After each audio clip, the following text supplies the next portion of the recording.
welcome to the Oshkosh Area School District Board of Education meeting for Wednesday, September 25th, 2019.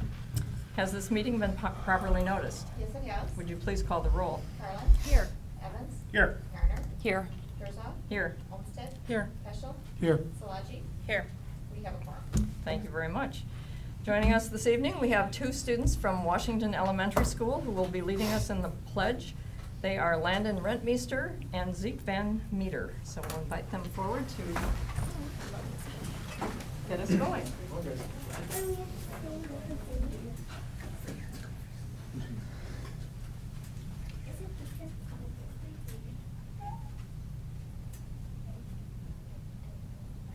Allegiance to the flag of the United States of America and to the republic for which it stands, one nation, under God, indivisible, with liberty and justice for all.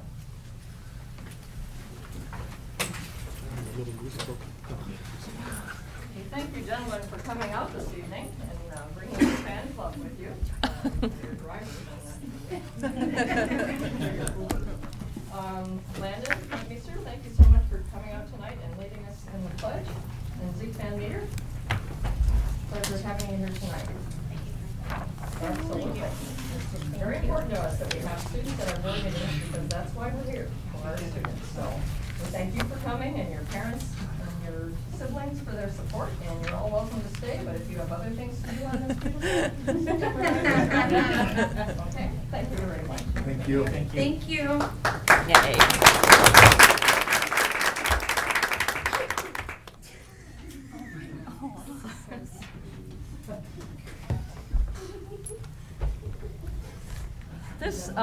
This meeting is the public hearing on the proposed budget for 2019-2020. So I would like to call this meeting to order, please.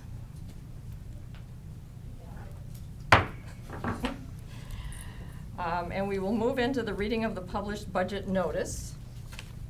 A budget hearing will be held on Wednesday, September 25th, 2019 at 6 p.m. in the boardroom of the Oshkosh Area School District Board of Education Administration Center at 215 South Eagle Street, Oshkosh, Wisconsin.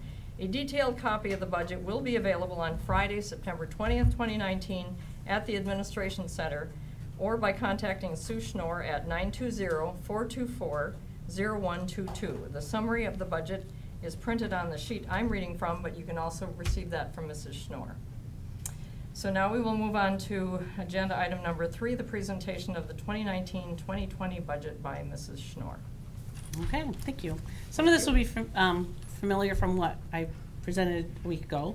I went over the revenues. This budget was really good in revenues for K-12 public education for the first time in many years. As you know, since 92-93, we've been controlled by the revenue limit formula, and there's been good years in that formula, and then there have been not so good years. And I would call this a good year. We got $175 per pupil. All school districts across the state did. Now, that's also pending board approval because that will increase the tax levy. Depending upon what we get in state aid's increase, will offset that. But at this point, we won't know that number until the middle of October. Also, this budget had a provision for low spending districts, which we are one. So we got an additional $175 per pupil in low spending. And then the governor's veto gave us more in what's called per pupil aid. That's an aid that started a few years ago that every district across the state gets even amount per pupil. That's over $700 per pupil now that we get. So that increase in revenue was approximately $3.8 million. Then how you as a board can chose to spend that, or how this budget spends that, is all employee groups received a salary schedule advancement if they're eligible. The CPI, which is published about March or April for July 1st settlements, was 2.44%. This budget also has an 8% health insurance increase, a 5% dental, so that increased budget is $3.8 million, which is slightly more than the additional revenues, but these are the major additions and subtractions. There's other minor things that make we are presenting a balanced budget. As far as expenditures, I know we covered this at a variety of workshops, but I didn't really cover it in the budget workshop we had a week ago, or 2 weeks ago. We are making some staffing changes in this budget. We're saving about $485,000 in staff reductions, basically due to shifting of staff, because we have one less section of a grade level here. We do a lot of pluses and minuses based on where student movement is. And so we are down 4.6 professional staff and 1.5 paras, K-12 across the district, across different curriculums, special education, regular curriculum. And then at a workshop that we had earlier this year, we came to you and said that we would be using those savings to add 3 guidance counselors, so that every elementary school will have a full-time guidance counselor. We are also adding 3 behavioral instructional specialists in this year's budget, temporary, this year only. And I think we're going to be evaluating that after this year. So that's all included in the expenditures in this budget.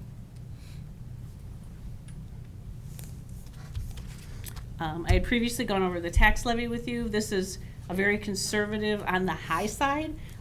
We get more state aid every year based on what we spent in the current year, but we won't know that number until like around October 15th. DPI gives us that number. I project a very slight increase so that it can be conservative. So when I do come to you the end of October and say, here's the actual tax levy, hopefully it'll be less than this and not more than this. The only one I do want to point out is Fund 80. Even though it's only a $392,000 increase, it's like a 20% increase, which looks a little out of line.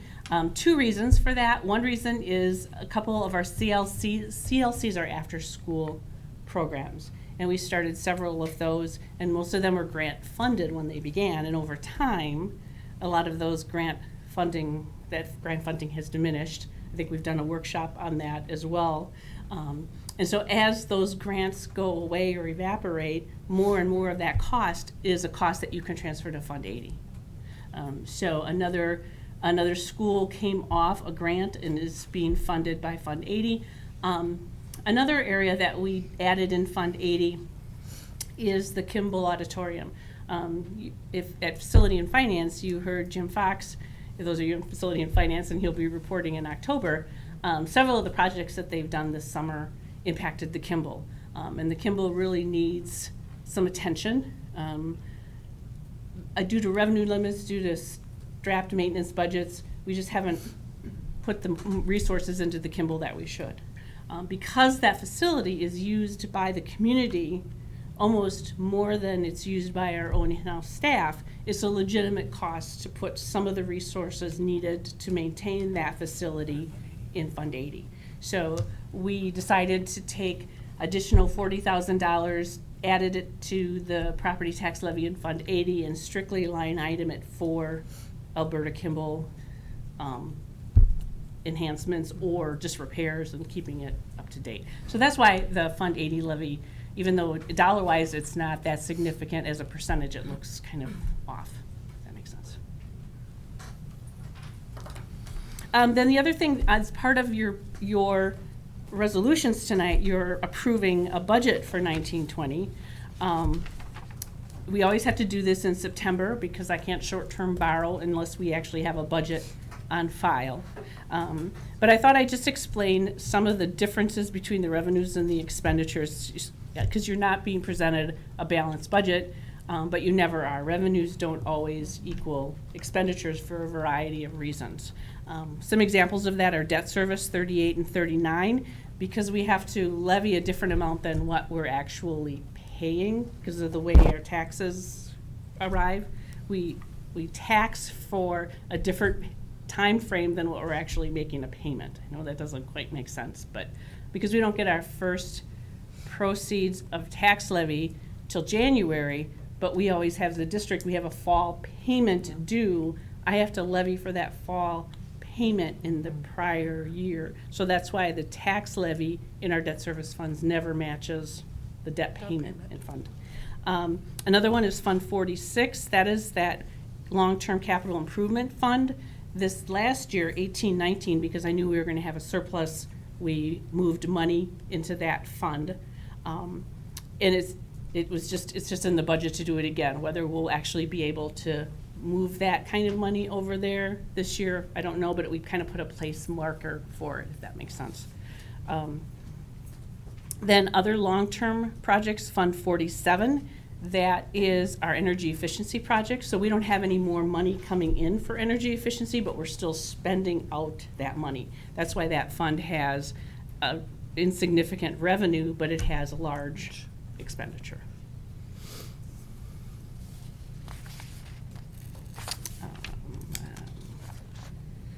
I think that's about it, so I'll entertain any questions, and then I think as part of the budget hearing, you open it up to questions or comments from the community. Does anyone at the board table have any questions or comments for Mrs. Schnall?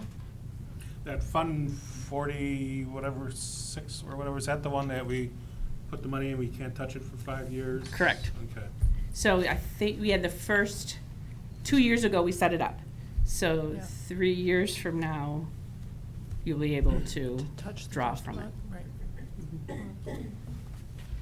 And so it's 5 years from the date you put the first resources in. So even though the last 2 years we put additional resources in it. It all goes under the first. Right. First date, yeah. Yep. Other questions or comments of Mrs. Schnall?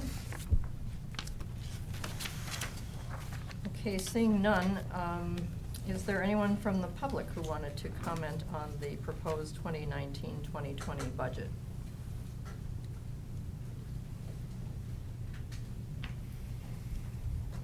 Okay, seeing none, we will adjourn the public hearing on the proposed budget for 2019-2020. Thank you.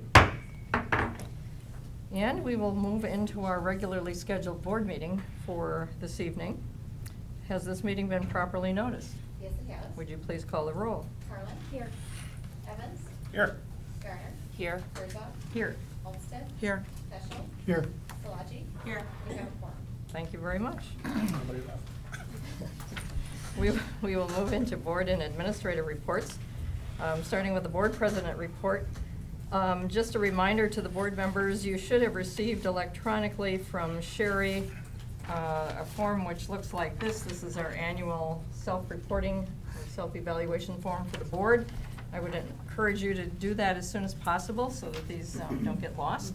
And they are due on October 15th, and then we will be getting the results back from school perceptions attached to the Wisconsin Association of School Boards for us to review at a following meeting. I also wanted to note that I attended the Wisconsin Association of School Boards board meeting recently in Madison. We spent a goodly amount of time talking about teacher turnover and attrition and the teacher shortage in Wisconsin, noting that principals are critical factors in maintaining staffing levels. Teachers want feedback from their principals, and a welcoming climate of the district is very important in retention. We also talked about the value of sports participation for children with adverse childhood experiences. We've talked about ACE variables in the past. They noted that students with adverse childhood experiences find sports participation to be a great advantage. It results in higher graduation rates and overall greater engagement of students in school. So that's an important thing to consider as we look for ways to engage our students in our community. As a result of that, it reminded me that we have a lot of students who have chosen to go out for clubs and groups and sports and so on throughout the district. And I want to thank all those students who've stretched themselves, have grown by participation in whether that's golf or other sports, or if it's clubs, or if it's music activities in our district. And also, I'm reminded that the families are participants in that as well, because sometimes they have to adjust meal schedules, pickup times, drop-off times, bedtimes, and whatever, homework times. So I'm really very appreciative of the students who step up to represent themselves, to grow, and to represent our district and their schools, and also the families who support them as well. Tomorrow I will be representing the district at a tax incremental district meeting regarding the Pioneer Inn, and on Friday I will be representing the district at the Arts Corps meeting which will be held at UW Oshkosh. That's a joint project of the Paint Arts Center and many area school districts promoting STEAM, integration of the arts throughout the curriculum. And I know that's a fond interest of Mr. Evans. So those are some things that are coming up. I'd also remind the board that the Wisconsin Association of School Boards is holding its annual regional meeting in Neenah on October 30th. And it would be great to have good representation there. There are amazing prizes awarded for school districts who have their entire boards. I think they get an extra piece of chocolate or something. For this board, that might be worth it. Yeah, So. we might actually go now. Yeah, right? But it's a dinner and usually a good program. And this year, once again, it's at the Ground in Neenah. So if you're interested in that, you can sign up with Sherry. Moving on then, we'll hear from our superintendent, her good news report and her calendar. So Dr. Cartwright, it's your turn. Thank you so much, Dr. Herzog. We have a lot of wonderful news to be sharing with us today, and so we're going to get started right away with Roosevelt Elementary School. We have so many generous businesses here in Oshkosh. Roosevelt Elementary School recently received school supply items donated by the managers of the local Associated Banks in town. Associated Bank did a supply drive for members and employees over the last several weeks. Thank you so much to Associated Bank for thinking of our students. The Communities program at Oshkosh North High School turned the 9/11 Day of Tragedy into a day of service, unity, and remembrance. The students went out into the community to make a difference, partnering with local organizations to serve them. The students participated in a variety of ways, including cleaning up and beautifying green space throughout the city of Oshkosh, even while it was raining. Shapiro STEM's Academy 4th grade students recently had an opportunity to explore different materials to create, test, and improve their sail designs. And it was a real treat to experience the real thing, sailing, and to see a model in motion. Additionally, Shapiro's 1st and 4th graders were recently able to enjoy a good book and each other's company. Throughout the year, buddy classrooms share many mutually beneficial learning opportunities. And the sailing adventure continued throughout the district. 4th and 5th graders at Perry Tipler Middle School recently participated in the Oshkosh Area School District's Sailing Adventure program during September. The weather was warm, humid, and perfect for kayaking, sailing, and paddleboarding. A special thank you to Mr. Steve Eliason, who was the original mastermind behind connecting children with a positive sailing and water experience. Students in Merrill Middle School's Lighted Schoolhouse after-school program recently took the initiative to clean up their school. The students noticed a lot of garbage around the playground area outside and spent nearly 2 hours picking up all kinds of trash. By showing the Merrill way, these 5th graders are proving they are a part of a strong community. Oakwood Elementary School students just completed a collaborative mural in their art classes. The mural was inspired by the book, The Dot. Students talked about the book's message and its meaning, and how these concepts can be used in class. They also learned about art concepts such as hue, color theory, color families, and how various art mediums interact with each other. Each part of this mural is important and unique, just as each of us are important and unique. Working together, we can create amazing things. Oshkosh Area School District staff joined together to participate in the Rethink Addiction Walk. The district's team, Team Wildcats, had 26 team members and raised $1,200 for the cause. All of the money raised goes towards recovery programs within Oshkosh. Great job, and thank you for engaging with and giving back to our community. Middle and high school art teachers recently spent collaboration time discussing how to prepare art students to be college, career, and community ready. The Oshkosh Area School District's Special Olympics program was the recipient of the 10th annual Lake Winnebago Four Horsemen Poker Run. The event raised over $12,000 for the program. Over the years, the annual event has grown and features some of the most impressive speedboats in the United States. A special thank you to the founders and organizers of the event for all of their hard work and generosity. As superintendent, I remain committed to being present and engaged in our schools and throughout Oshkosh. On the screen, you'll see just a few examples of where I've been spending my time over the past 2 weeks.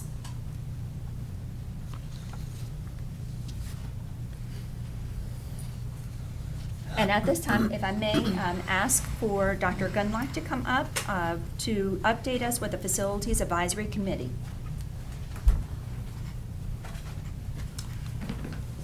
Good afternoon, everyone. I'm here to update you on the most recent Facility Advisory Committee that took place on September 25th. Actually, today's September 25th. The committee charge, we always start with the committee charge. We always start with the 3 main bullet points where the committee is supposed to be proposing options, renovations, and upgrades that support learning environments, purposeful spaces, focusing on a 3 to 4 track elementary, 8 to 10 track middle school environment, and suggesting recommendations that will maximize use, reuse, and or replacement of facilities that will be cost effective and provide an enduring end product. So that is the focus of the work of the committee at each of the meetings. This happens to represent the September 16th meeting that was held at Merrill Middle School. As I stated last time, we did create a spot on our website for the Facility Advisory Committee, and you can see now we've added to that webpage, including a YouTube video. So what we're doing now is we're videotaping these sessions, and we're posting them on the district YouTube video channel. So if you want to watch the actual proceedings, you'll be able to do that. I think it's just under 2 hours. So that's fully available, and you can take a look at that at any time you wish. And we'll be doing the same thing for the next meeting this upcoming Monday. So these were the highlights of the meeting. There was a recap of the process, the meeting schedule, and the norms, because we had some new attendees.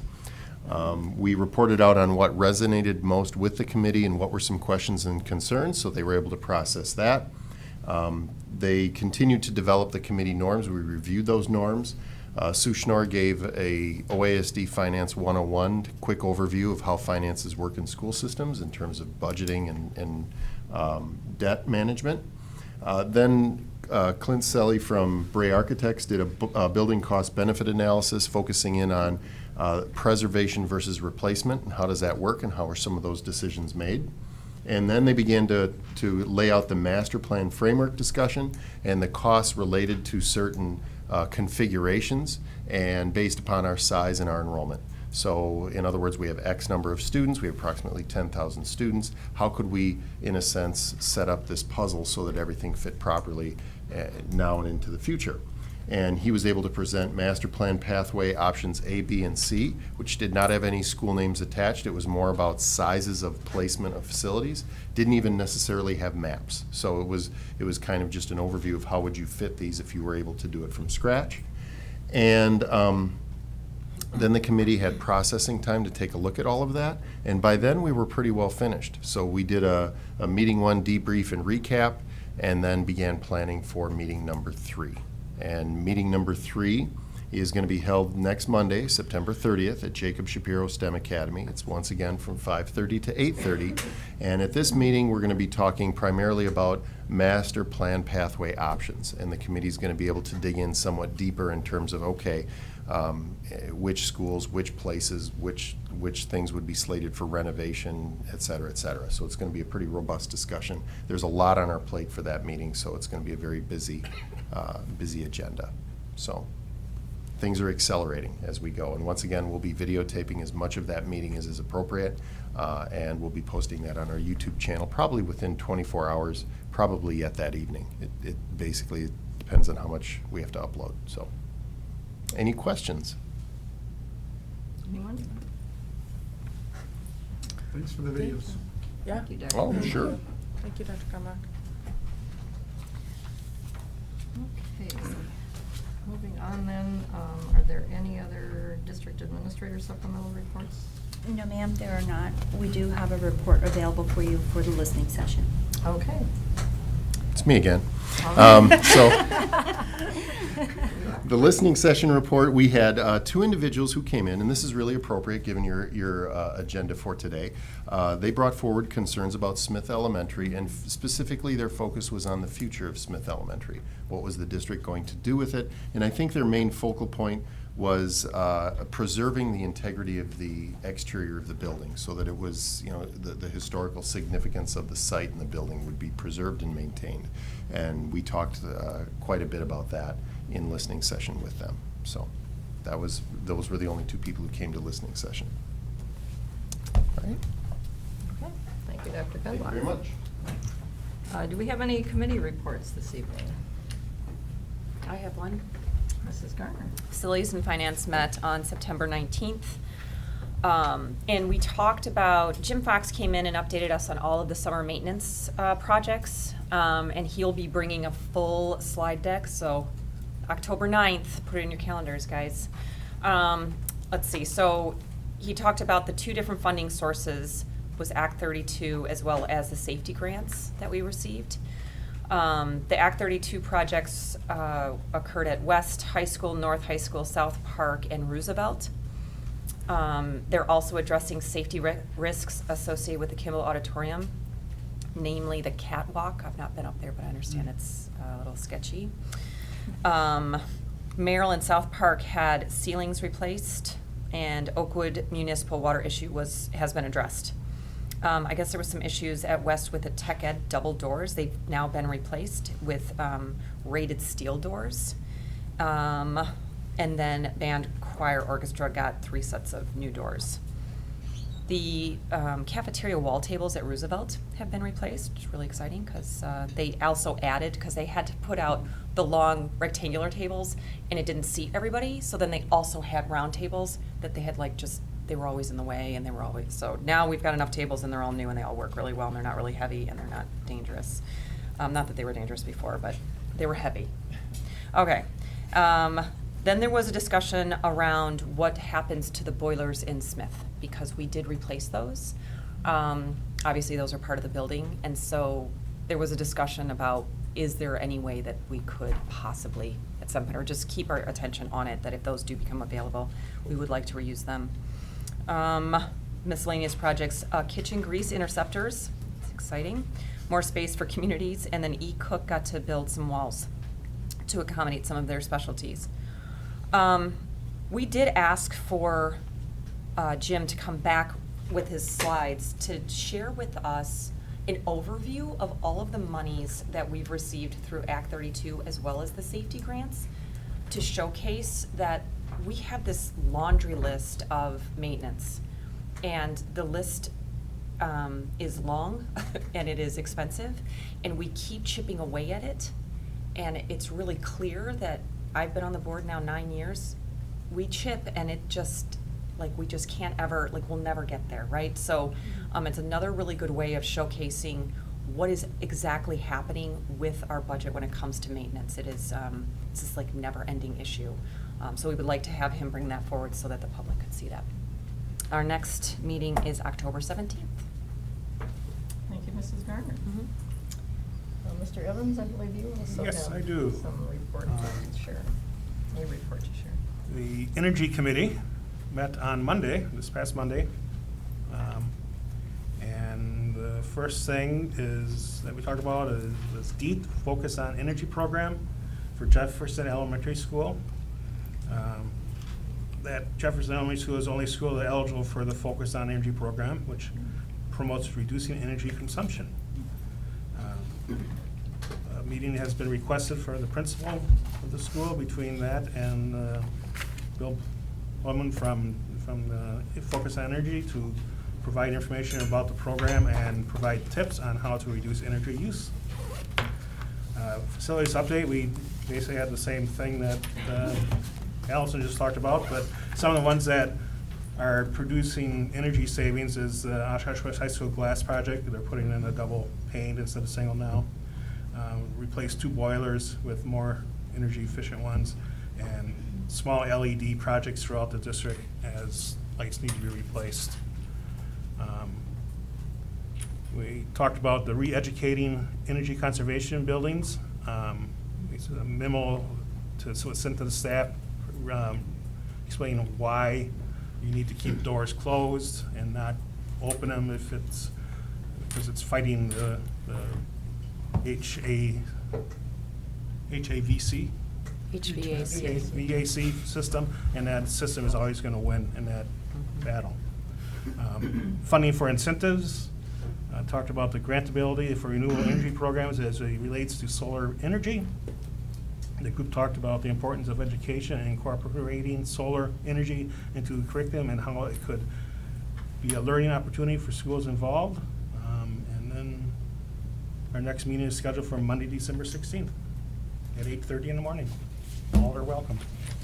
Thank you, Mr. Evans. Is there anyone else who has a committee report tonight? All right, then moving on, we will move on to the non-agenda related public forum. And I just want to share with those present the guidelines for public comment. We ask that you state your name and address. Clearly give your name, address, and the topic you wish to discuss. If you are acting as a spokesperson for a particular group of individuals, please indicate the group that you represent. Second, limit your comments to the time allotted, which is 3 minutes. Third, public comments should be made rather than the expectation of a question and answer dialogue with the board. We would like you to state clearly and concisely the matters of concern.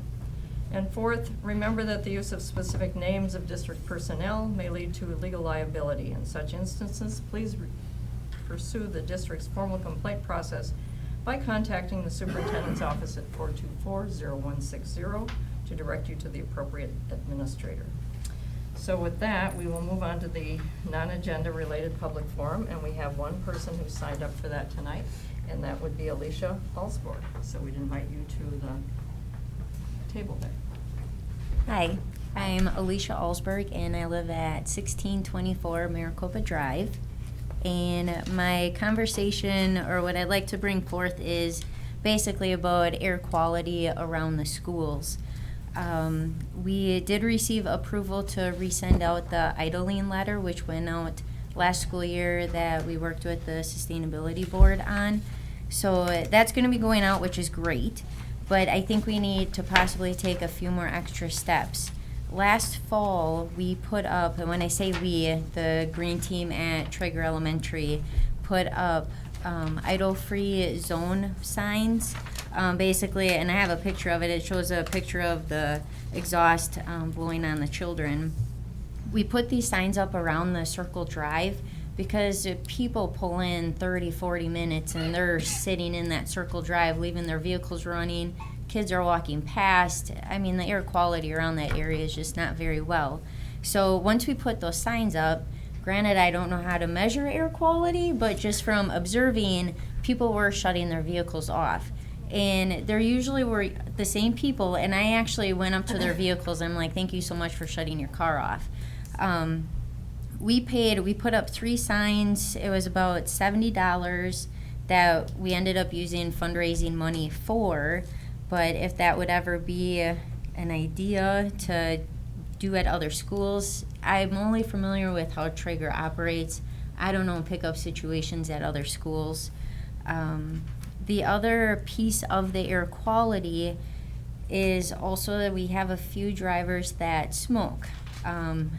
Last fall or last school year, myself and some other parents actually approached the people that were smoking and said, you can't do this on school grounds.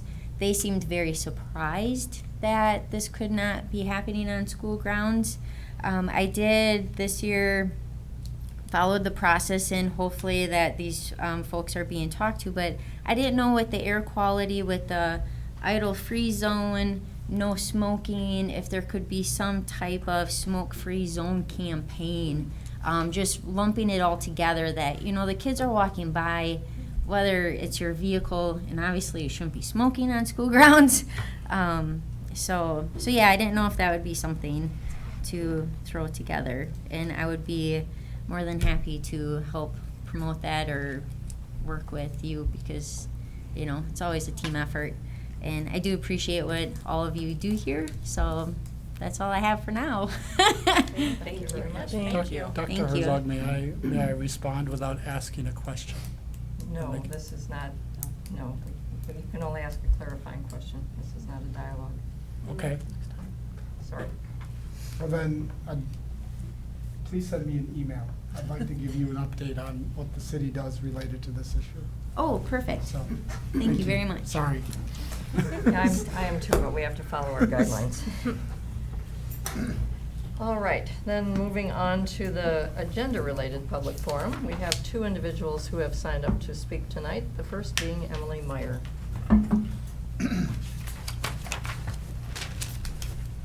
I'm Emily Meyer, and I reside at 1540 Witzel Avenue. I have been a teacher in the Oshkosh Area School District. This is my 21st year, so I'm old. But at the same time, I have been here long enough to experience a lot of different things, a lot of different changes that have happened within the district, particularly in terms of the health insurance. And that's why I'm here tonight. When I was young and foolish, but at the same time young, I remember talking to teachers pretty regularly about how we may not have had like the greatest salary, but we had great benefits. We really were blessed in that regard. And as things have continued in time, Act 10 came around and things changed a lot for us.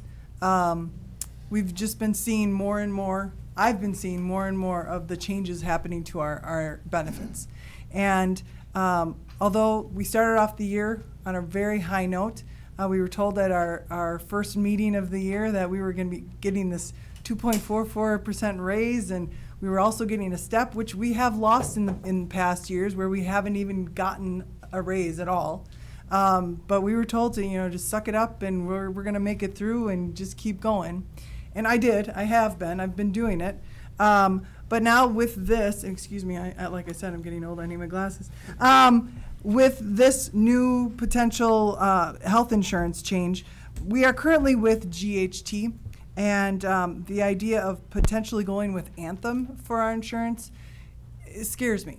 And the reason it scares me is not only do I have health concerns, my husband has health concerns, and I know that we, as a district, we're really trying to be proactive. We have our 3 Waves clinic, we have Teledoc, we have all of these different resources that we can pull from, and I'm blessed that I've been able to utilize those for me and as well as my family. I have 4 children who attend school at Roosevelt Elementary, and I think it's great that we've had these opportunities. However, if we go to Anthem for our insurance, I've figured it out, and I'm an art teacher, so I did math, so be impressed. But at the same time, with just with prescriptions alone, the changes that would occur, I would be paying a lot of money for prescriptions.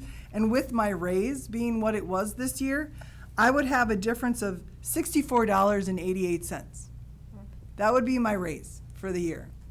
And that's not including the fact that I have a disease that I need preventative care for. You have 15 seconds. And the preventative care would not be covered 100%. So there goes my $64.88. Please consider voting for GHT again for the teachers. I'd appreciate it greatly. Thank you. Thank you, Mrs. Meyer.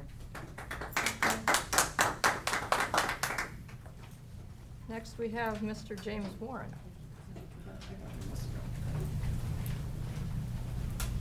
Name and address, topic, 3 minutes. James Warren, 1285 Wheatfield Way, Oshkosh. Just like Emily, same topic as health insurance. And I will be speaking for Oshkosh Education Association. We've had a variety of meetings, talked to many teachers and employees throughout the district. And we just feel like on such an important topic, we should share that information with you just prior to your important vote for tonight. So with that, the OEA recommends keeping GHT as our healthcare provider for 2020. We know that our employees benefit most by being able to keep their doctors. And like Emily said, Anthem does not allow that to happen for all of our employees. I think some of the numbers that have been thrown out, it's like 20% would not be able to keep at least some of their doctors. So that's just some information.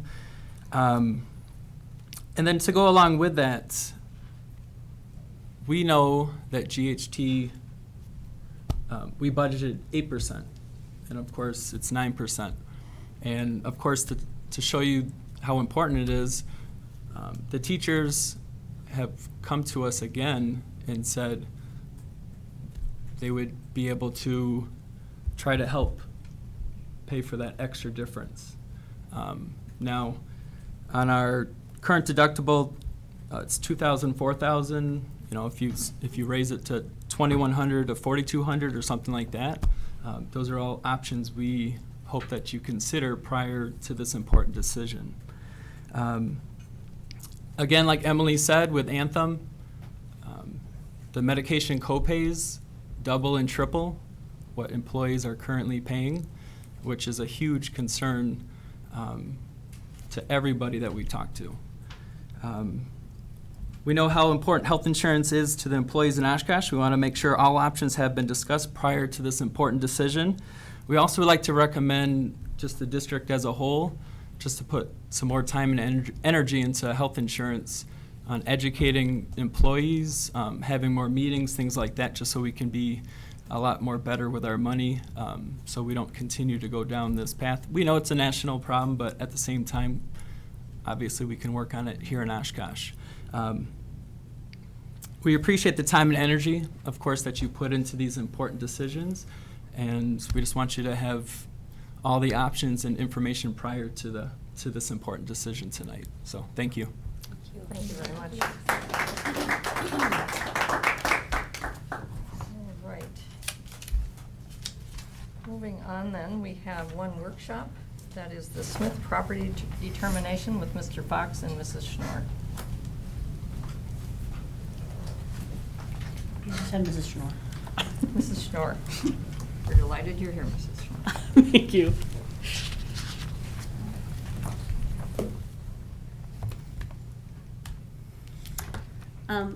As part of your packet, we gave you a recommendation for what we think we should do with Smith School. I also, in the staff report, gave you kind of like what a sample RFP would be that we would put out in the public. So we can talk about whether you think that needs to be tweaked or if that looks appropriate. We're recommending that you obviously sell the building, that you do it with a sealed bid process. And I just outlined some dates. I mean, those can be flexible. It's just what I thought would be a realistic timeline.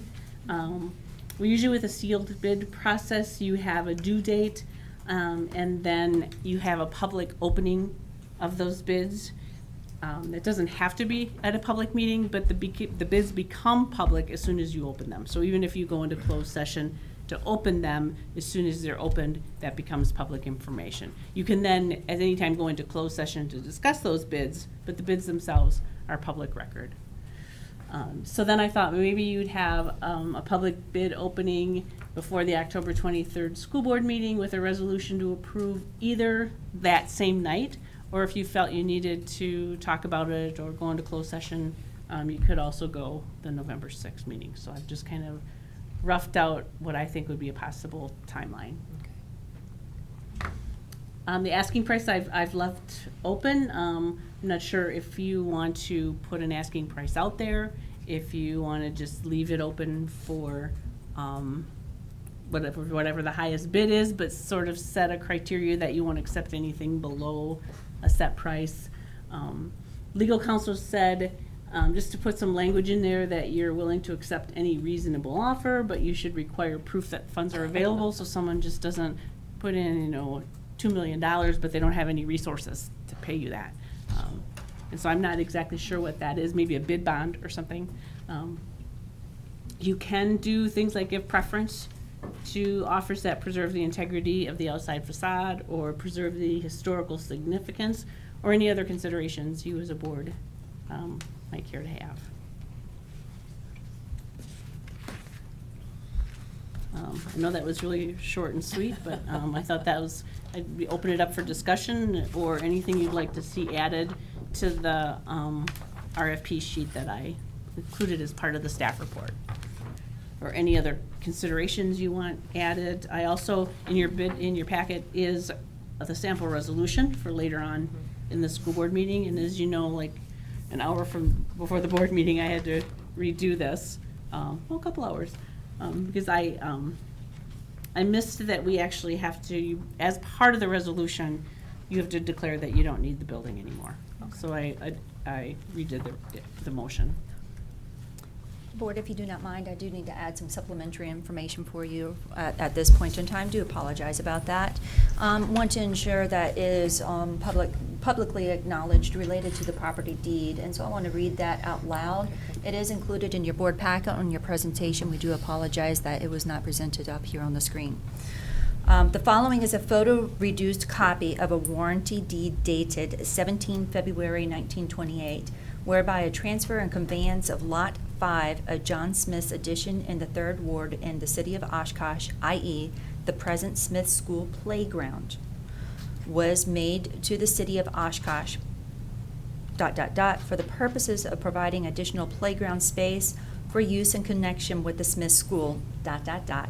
This transfer being subject to the further provision that in the event of a discontinuance of said school in that location at any time in the future, and as a result thereof said, above described property shall be sold by grantee, the proceeds of the sale thereof shall be expended for the purposes of providing additional public school playground space in said city.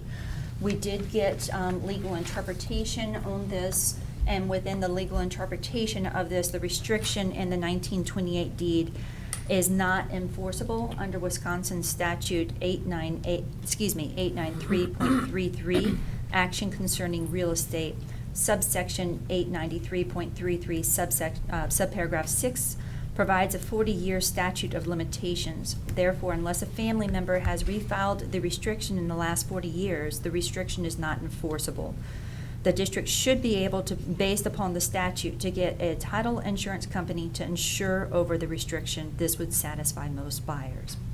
And so for tonight, what we are recommending to you is for you to go ahead and sell the property. I would encourage you to have some discussions related to the deed. I'd also encourage you to have some discussions related to the potential of what you would be hoping that we would be able to obtain through a sealed bid process as far as a price point is concerned.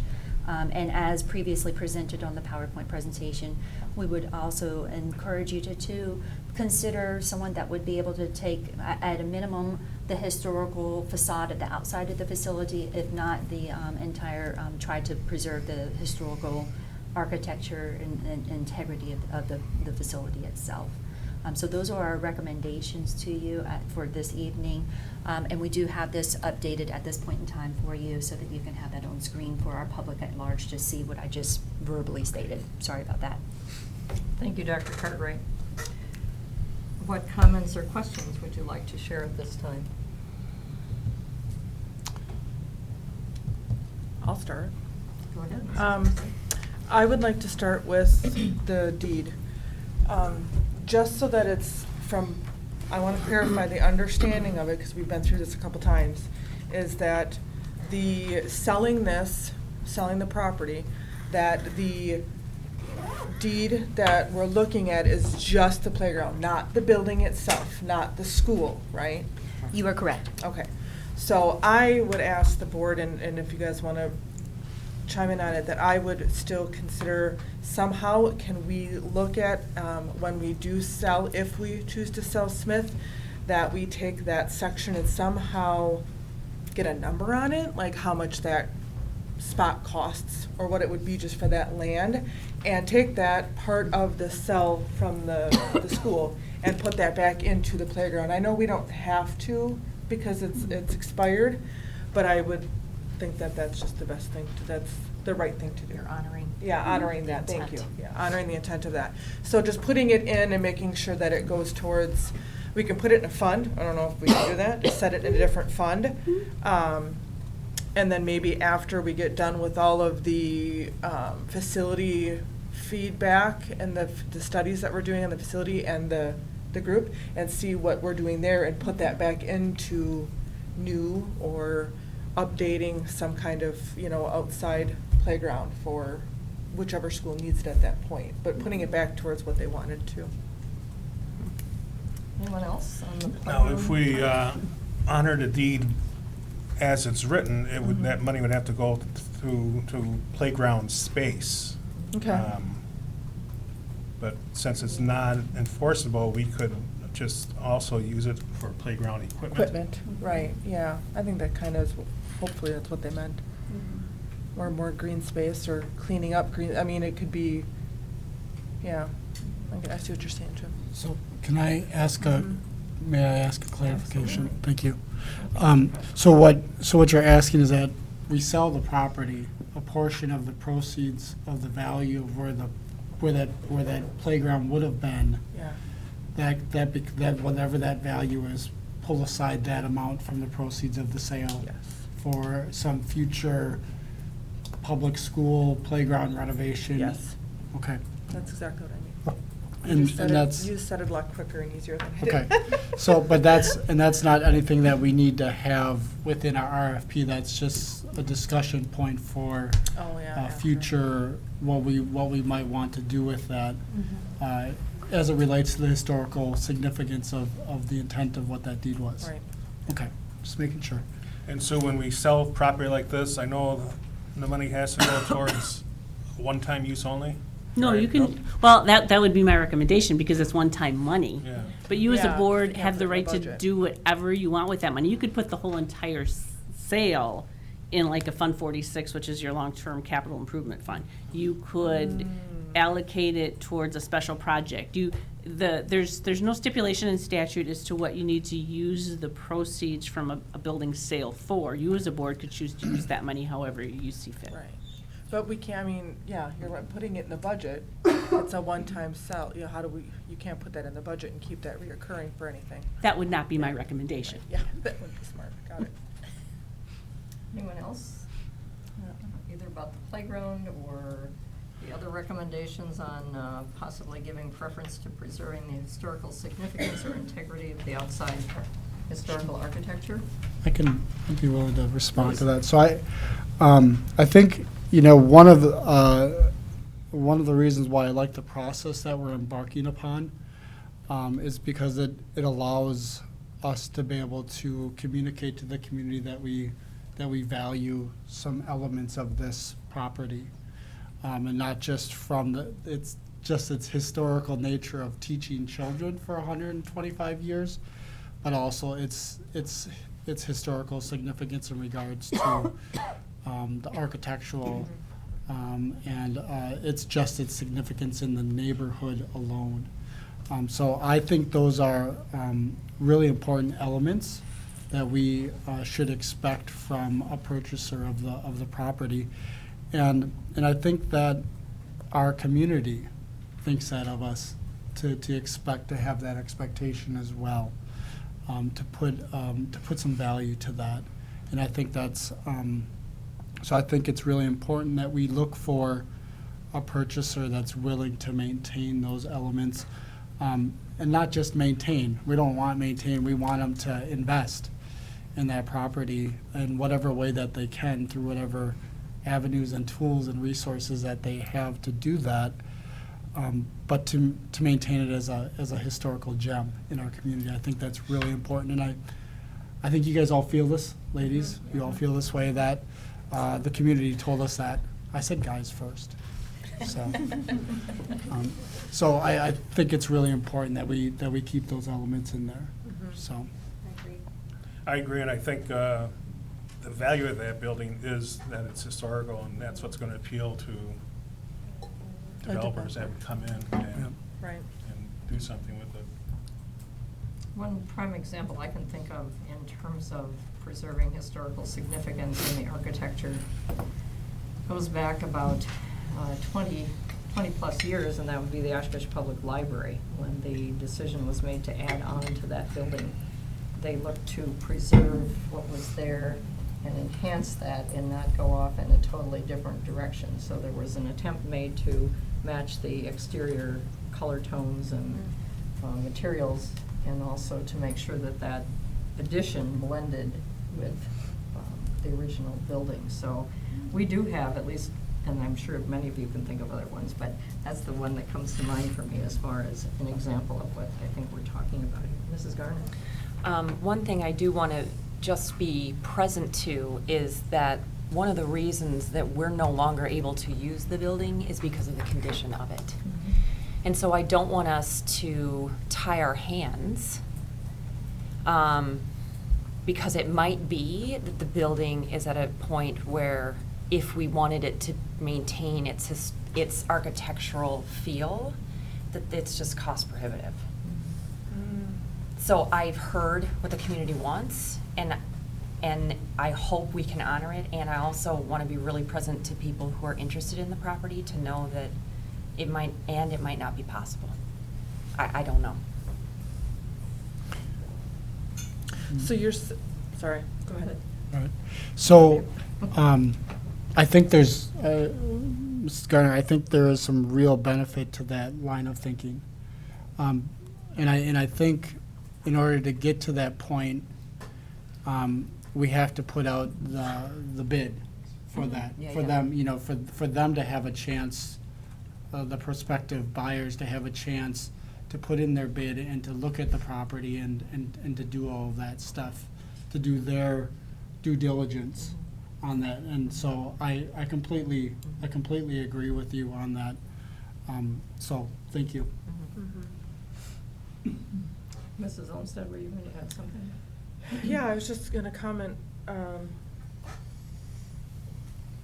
So on here it says it gives preference to preserve the historical significance of the building. Yep. And Good point. preserve the integrity. So it's that we would give preference to those if they can do that. If anybody showed up with So, that. right, if anybody, It right. might be that nobody So will. that's part of our criteria with this closed bid, is that we will give preference, that we prefer to keep the building, which I think the whole board agrees, to keep the historical significance of the building and to try to keep what it is. Right, but it's still, because you're just giving preference, if you get bids but no one says anything about preserving the integrity, still gives you the option as a board to choose a Choose bid them. that may or may not Okay. Yep. Okay. comply with that. But then when you get the bids, you have two choices. If no one complies with it, we always have, you know, like that bottom bullet point says you have the right to accept or reject any and all bids. Okay. So you could just say, we're gonna start all over again, we didn't advertise it enough. I mean, you as a board have a lot of discretion once you see what the bids are. That makes sense? Do you guys want to talk about putting an asking price in there? Because I don't want somebody putting a bid in and saying, hey, I'll give you $10. I mean, don't we have to put something in there? That was gonna be my question. Do Okay. you, and maybe Bob, you're more, you've probably sold more buildings than I have. I didn't know if it was best to put an asking price in so people kind of know where the Where board we is are, where we're thinking. looking, Or if yeah. that limits people and you just want to leave it wide open, or you want a minimum. So I was gonna kind of leave that open for your discussion. Can I clarify, please? Yeah, please. I've never sold a property in my life. Oh, I'm sorry. I'm sorry, you I've- just seem to be kind of. I've managed several properties, and I happen to be in the lucky situation to have managed and be part of renovation of historical properties in Oshkosh. Okay. So that is my level of expertise, and I would not consider it to be a level of, at the level of expert. But thank you. So, you know, this one kind of goes back and forth. I think that, I think it's important that we do provide some type of guide of where to start so that they know what our limit is on this. I can really go back and forth. I'm not comfortable enough saying what that limit should be at this point. I think that, in my opinion, this is could be a very sought-after public property with great benefits, and so that number is a higher number to me. And I don't necessarily know how that relates to all of you at this point. So Well, would we put a number in there that's just, if we were to put this with a real estate agent, would that be the number you'd put in there then for bid? Would that be the, like the? Clarification. Yeah. In the bid process, we would not be going through a real estate Right, agent. right. But I'm Okay. saying if we did, and you gave them that this is our asking price, is that maybe the number we should put in here is the asking price, like what we would want for it? We could definitely take a look at the phrasing on that, and I think that's what Ms. Schnorr was Yeah. referring to, is you can either put like a range in there, you can say, this is what we're hoping to achieve, but all bids will be accepted. You could put the minimum bid is, so you have a few different options that you would go in there. I would probably recommend that the selling price that the board would want to possibly achieve be the one that you put in there. Okay.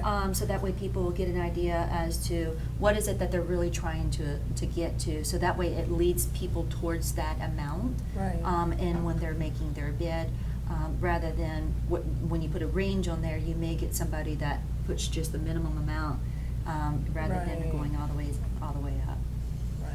Right. And Just we a can't- recommendation, that's totally up to the board. So- No, not this part. So. Go ahead and ask. I'm wondering, the asking price, I would think it would be a closed session because this is, It's public. so we're gonna discuss, so Mhm. whatever number it is, we're gonna do it tonight, live. ma'am. Yeah. Okay. Unless we don't want to. Unless we, yeah. Unless we want to leave it open. I don't think we should leave it open. I don't either. Then you're just asking, I mean, Or a that's, minimum, yeah. a minimum of market value, maybe, or? I don't know. I think we should put in there what our asking price would be. Okay. That's, I don't know. All right. I've never done this before, but Well, I'm if you were to- thinking that this is where we would like to be, and then try to hit it. Stay within, I don't even know if we need to put a range. Just that this is where we She said want to be. not a range. Yeah, no range. I Yeah. would not recommend a range, Yeah, only I because don't I would, think I so would say, either. I would put, what is it This that is you're what we're truly looking for. hoping to achieve? Yeah. And it's just like on any regular, frankly speaking, on any regular real estate transaction that happens, is when you're a homeowner and you place something up there, you know that there's a chance that you maybe get offers that are below the amount, that just Yeah. as some that may be the amount and some that may be above the amount, but at least the buyer has an idea of where you are. Yeah, that's what I meant when I asked, should we put in? And of a- course, this not being a Yeah. that type of real estate transaction, but Okay. for general public understanding. Right, okay. I think by having a price in, you're going to weed out the Yes. people that are That, looking yes. to get it for $1. Right, and that's what I'm saying, doing it. right. I think Yeah. you're gonna get a better, Serious A Serious offers. serious Mhm. prospect, yes. And I agree. I think that's an important note to ask, or to even, I mean, because that's actually something that we hear in the community, is that, you know, elected leaders give away land or give away property for next to nothing, and the sense is that we're not feeling that way at this point. We're not wanting to give away a piece of property. We believe that there's a financial value there for us. So, in looking at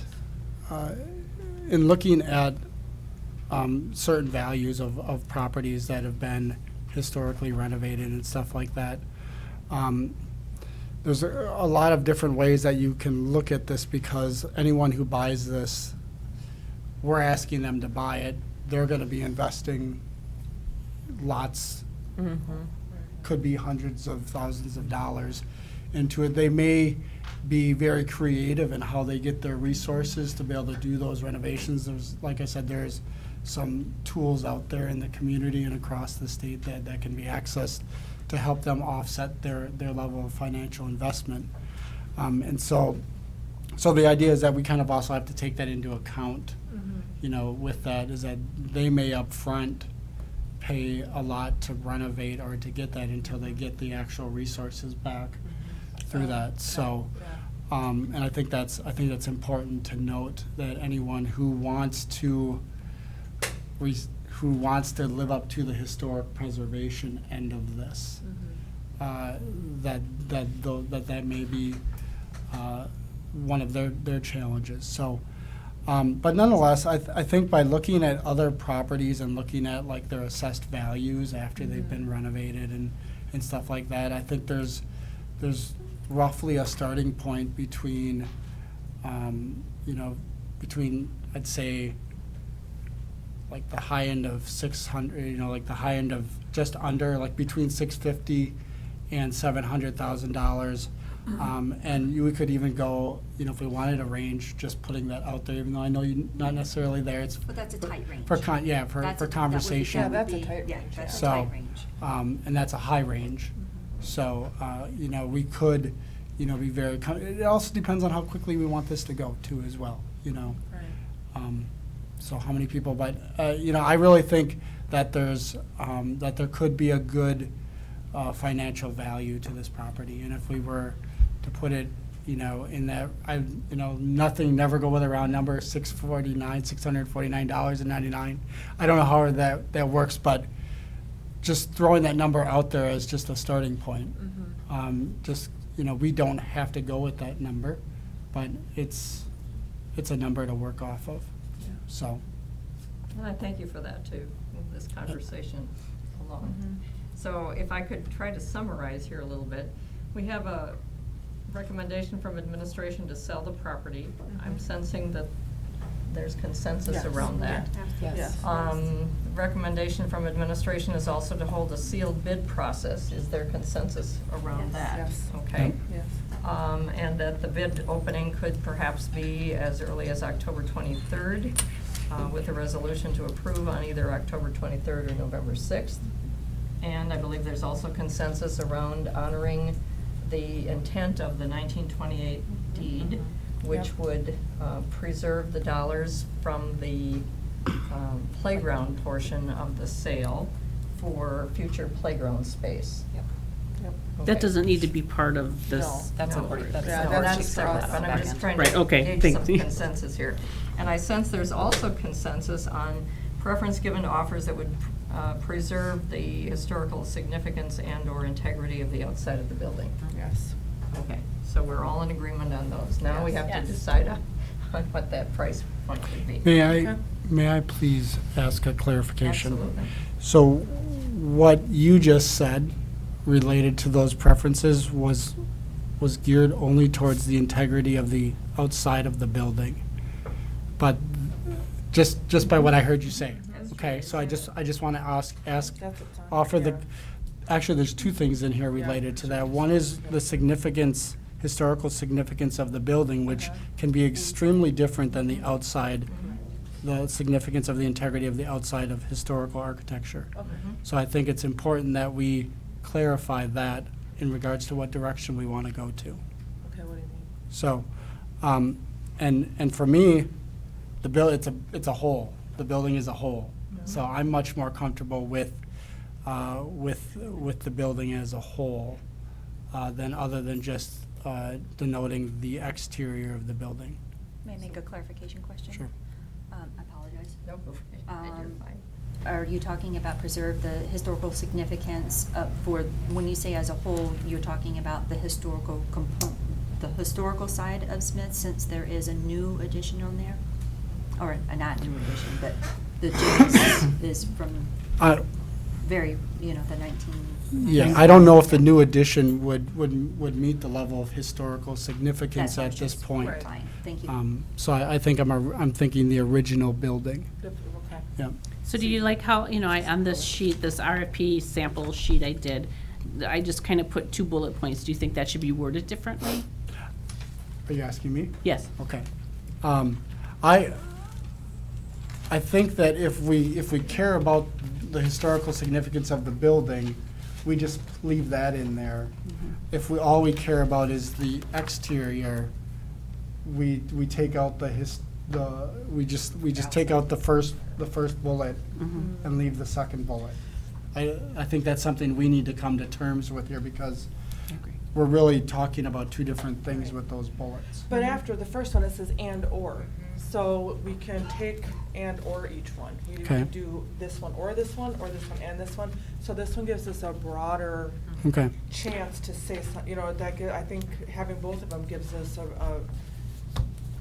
a broader preference or a Sure. selling criteria. Does Yep. that make sense? And I'm not disagreeing with that. I just was wanting to clarify that that's what it was, Okay. because that's not necessarily what Dr. Herzog said at that moment. Oh, okay, I got it. That's it.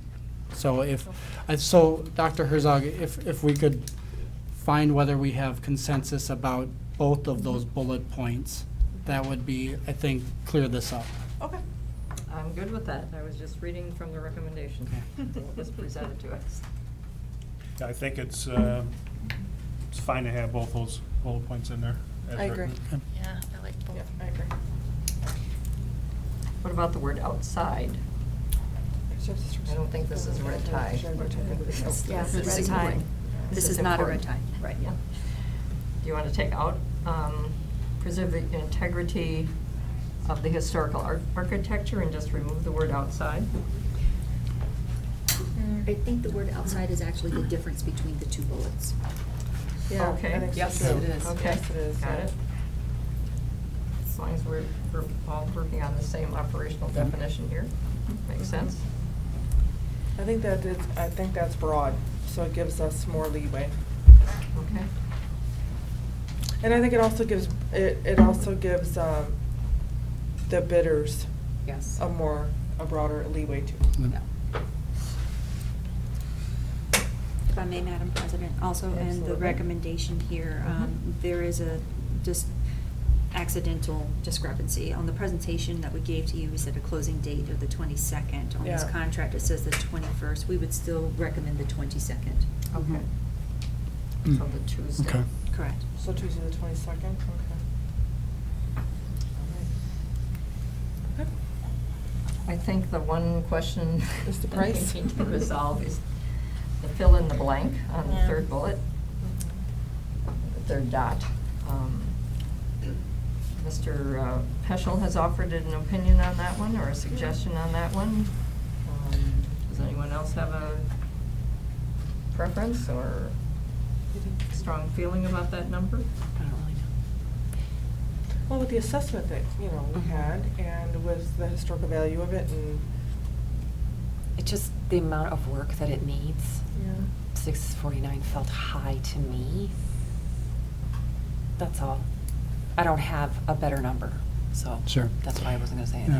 anything. And, in my opinion, this does not, we put this out with that number, and they're gonna be more than happy to give us anything lower than that.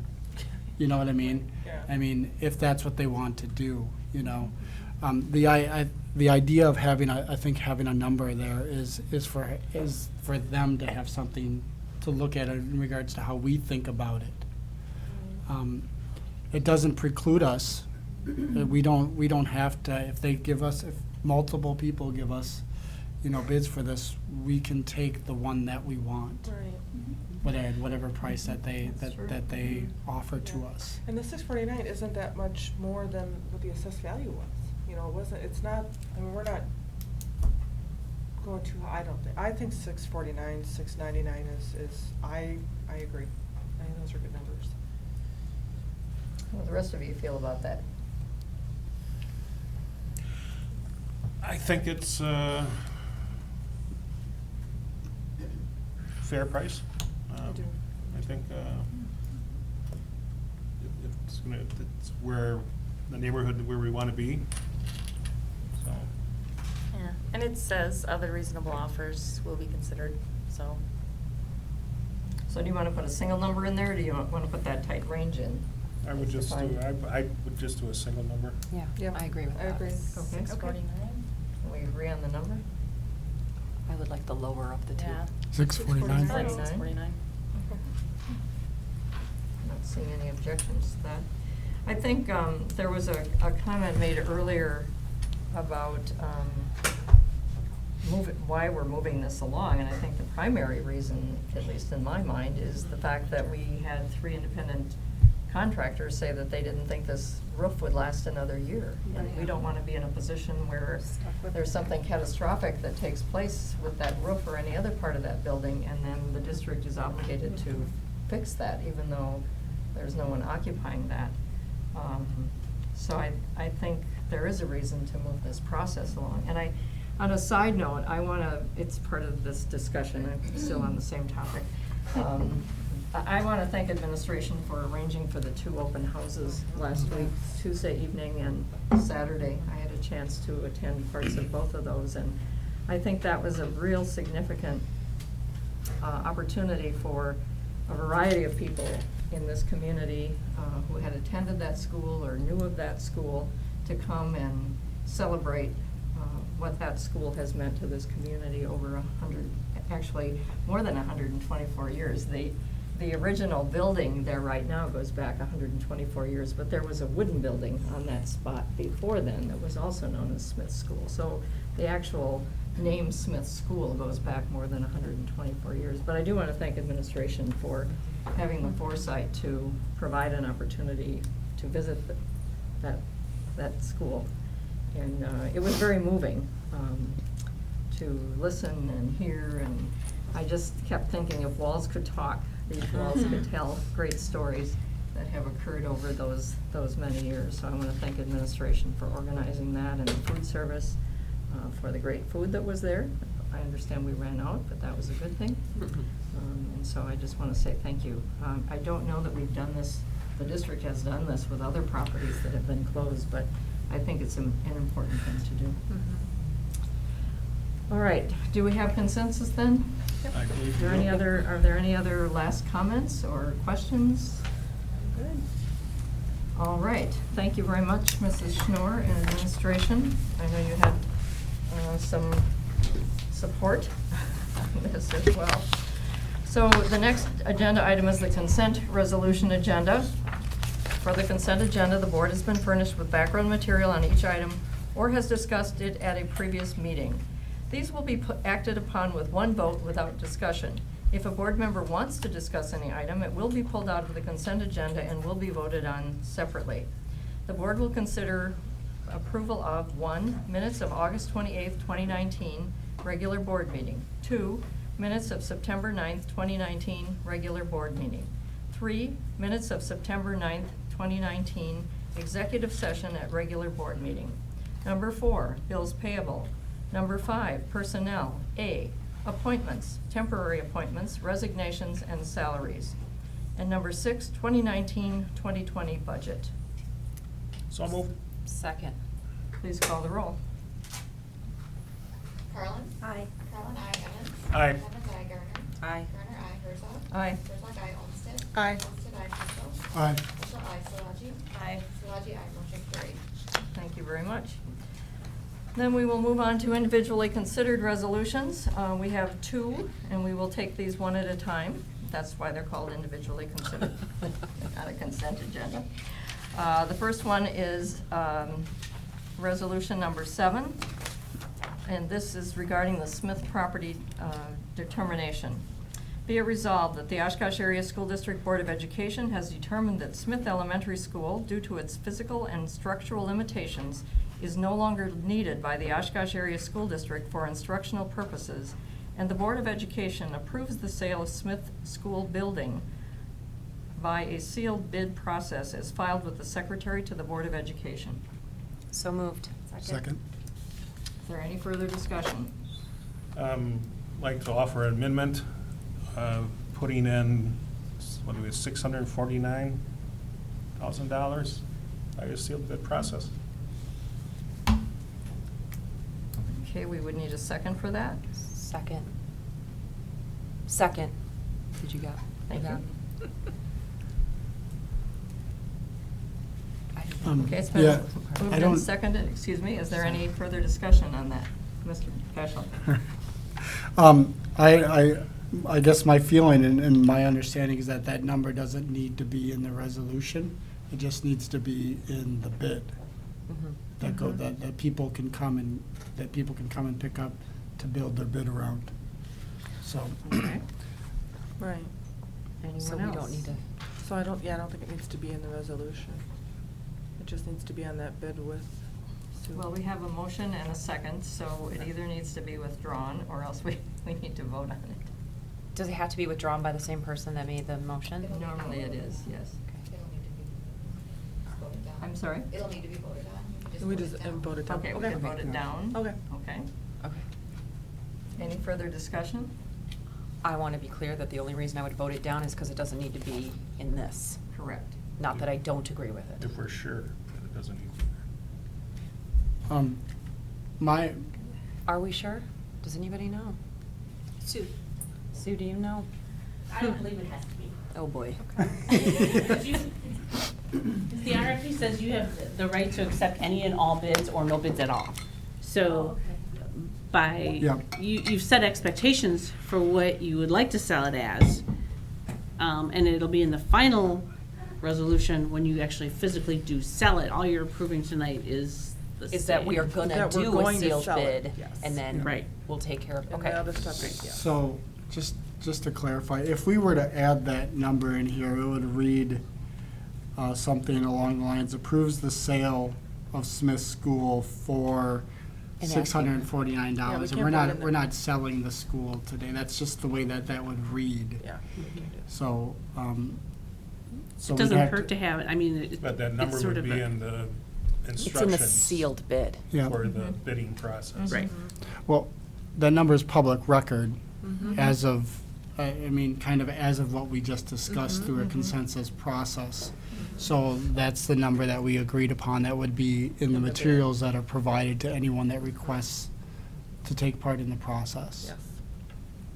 And just for clarification, to add on to Mr. Peschel, you are correct. So in our actual advertisement of the bid process, that number would be included in that advertisement. Then I'll Okay. withdraw my amendment. Is there such a thing? Can we do that? There's no such You thing. have to, you have to vote. Okay. You have to vote. We're gonna vote it down. Okay. This will be exciting. Any other comments or questions? Please call the roll. Evans? This is on the amendment now. On the amendment. Okay. No. That makes it easy. No. Garner, no. Herzog? No. Herzog, no. Olmsted? No. Olmsted, no. Peschel? No. Peschel, no. Solaji? No. Solaji, no. Carlin? No. Carlin, no. Amendment fails. All right. So going back to the original resolution as read, in which I believe you all have a copy in front of you, is there any further discussion on the original resolution? No. All right, please call the roll. Garner? Aye. Garner, aye. Herzog? Aye. Herzog, aye. Olmsted? Aye. Olmsted, aye. Peschel? Aye. Peschel, aye. Solaji? Aye. Solaji, aye. Carlin? Aye. Carlin, aye. Evans? Aye. Evans, aye. Motion carried. Thank you very much. All right, moving on to resolution number 8.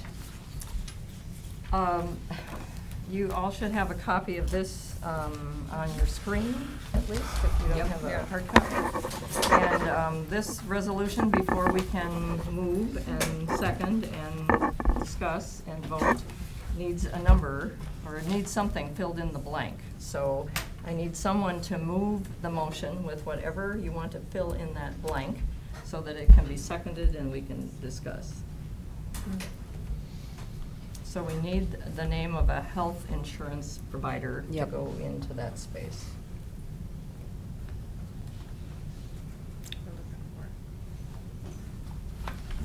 Give you a minute to find that in your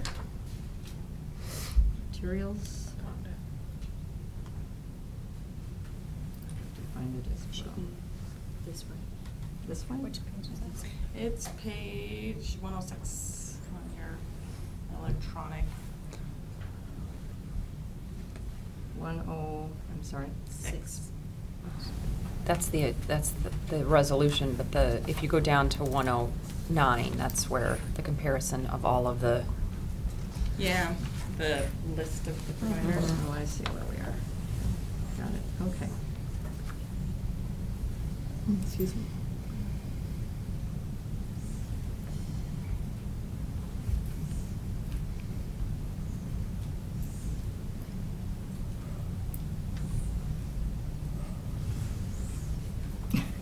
And then this one goes back.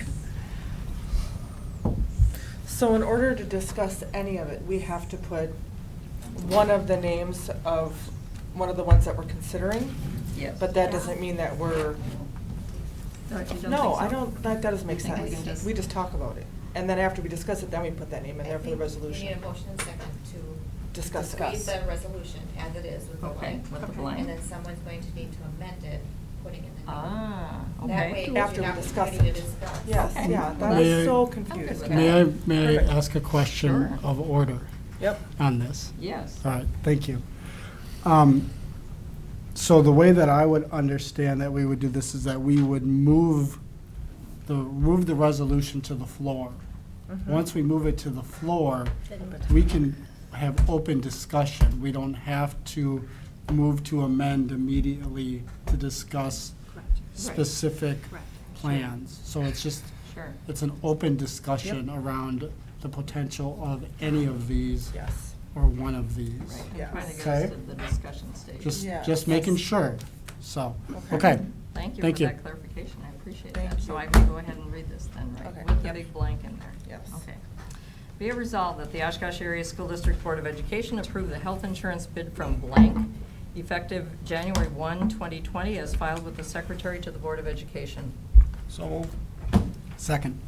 All right, now we can discuss. Oh, yeah. You gotta- actually, What's that? It's on the floor It's on right the now. floor. Because it's on the floor, you can discuss, and then we will need someone to make a motion to amend in order to fill in the Add blank. someone in there, right, okay. Yeah, it just keeps flipping no matter what I do. Yeah, lay it down like this. Look at these.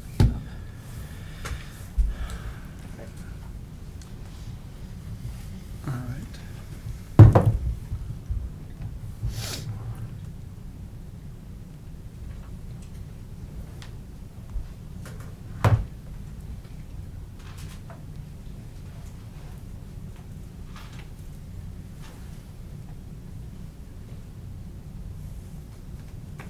So who's gonna start talking?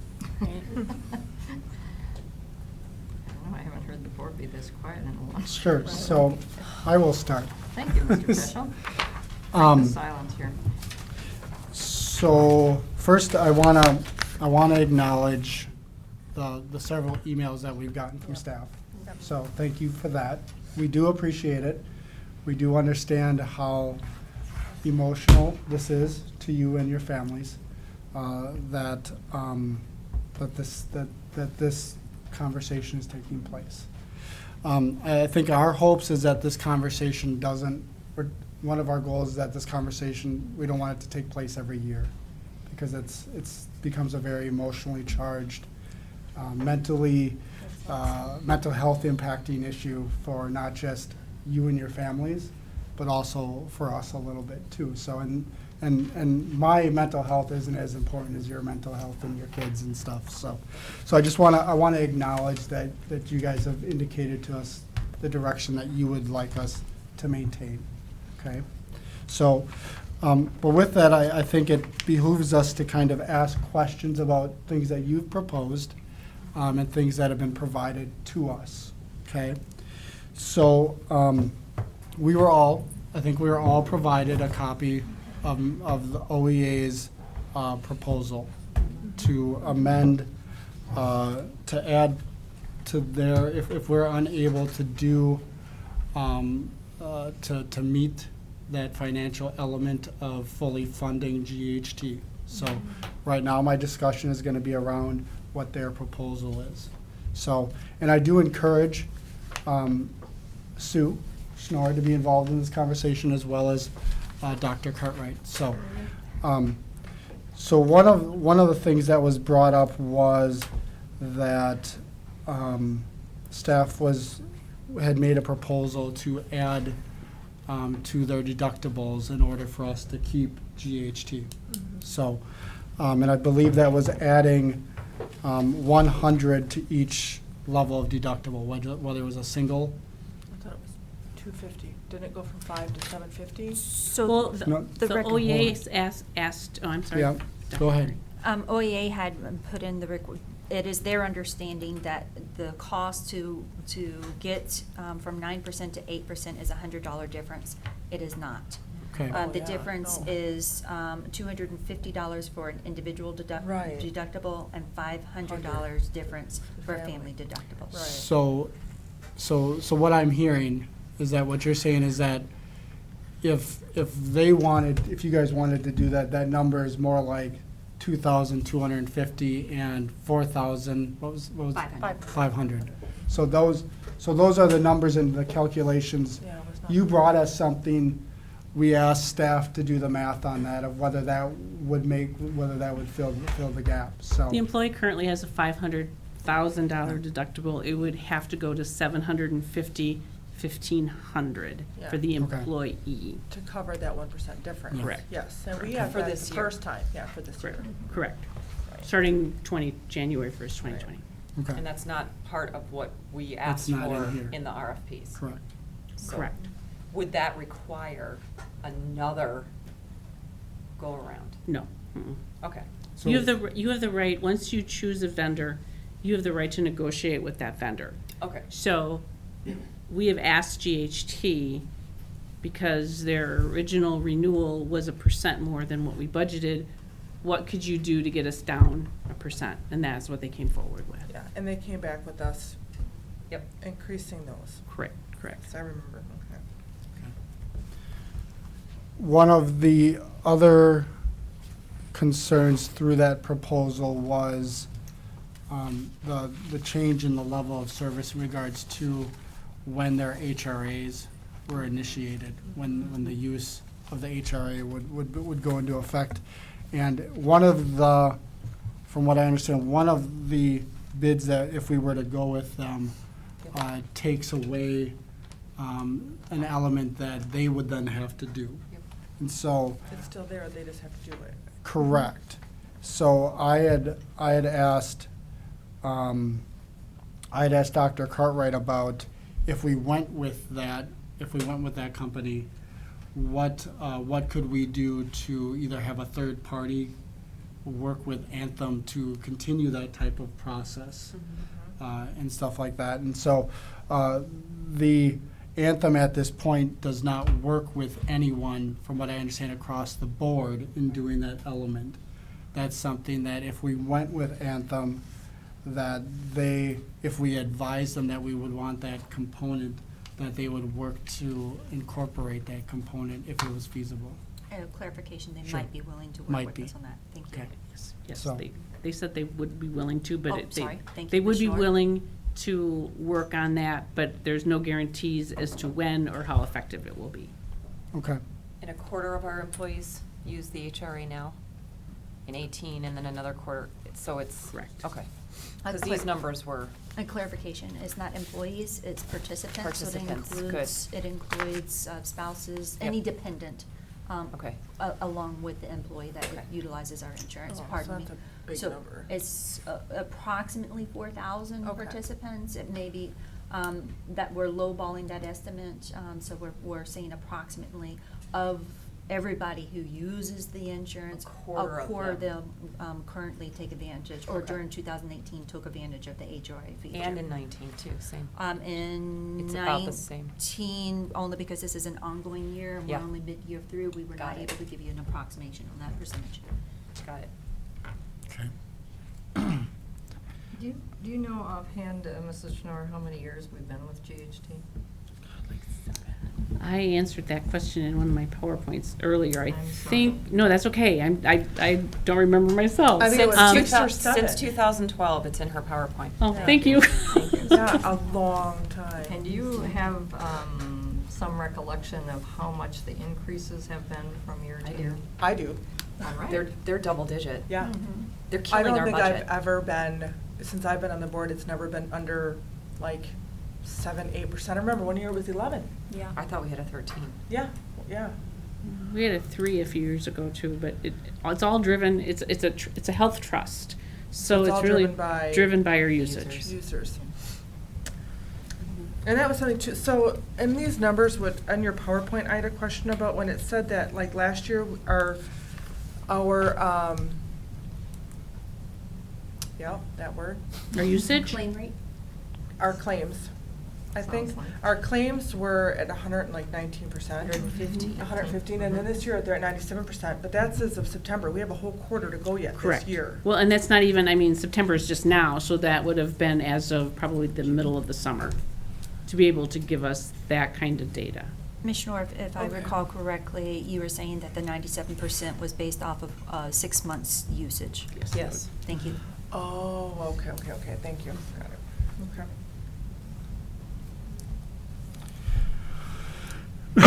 So, Anyone else? Mr. Peschel? I'm sorry. No, you're good. All right, thank you. So I asked a couple other questions related to resources that help,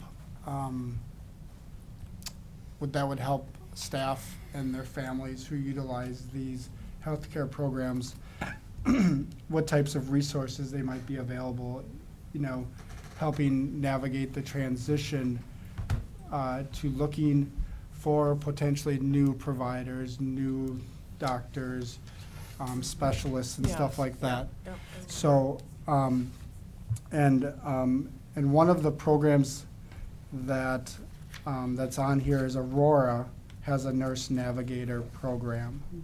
So, where'd my, sorry, there it is. So, in which one is Aurora with? Is That's what they- Anthem? That is with Anthem. Okay, sorry. Here's all the providers for Anthem. Okay, so, thank you. So, as much as that is a concern about transitioning, there are resources there that would be available for that transition. So, And 70% of our current participants are already Sure. in this network. 70% of our claims. It right? says participants. Oh, does it? Oh, you're right, No, it says claims, sorry. Claims. Thank you.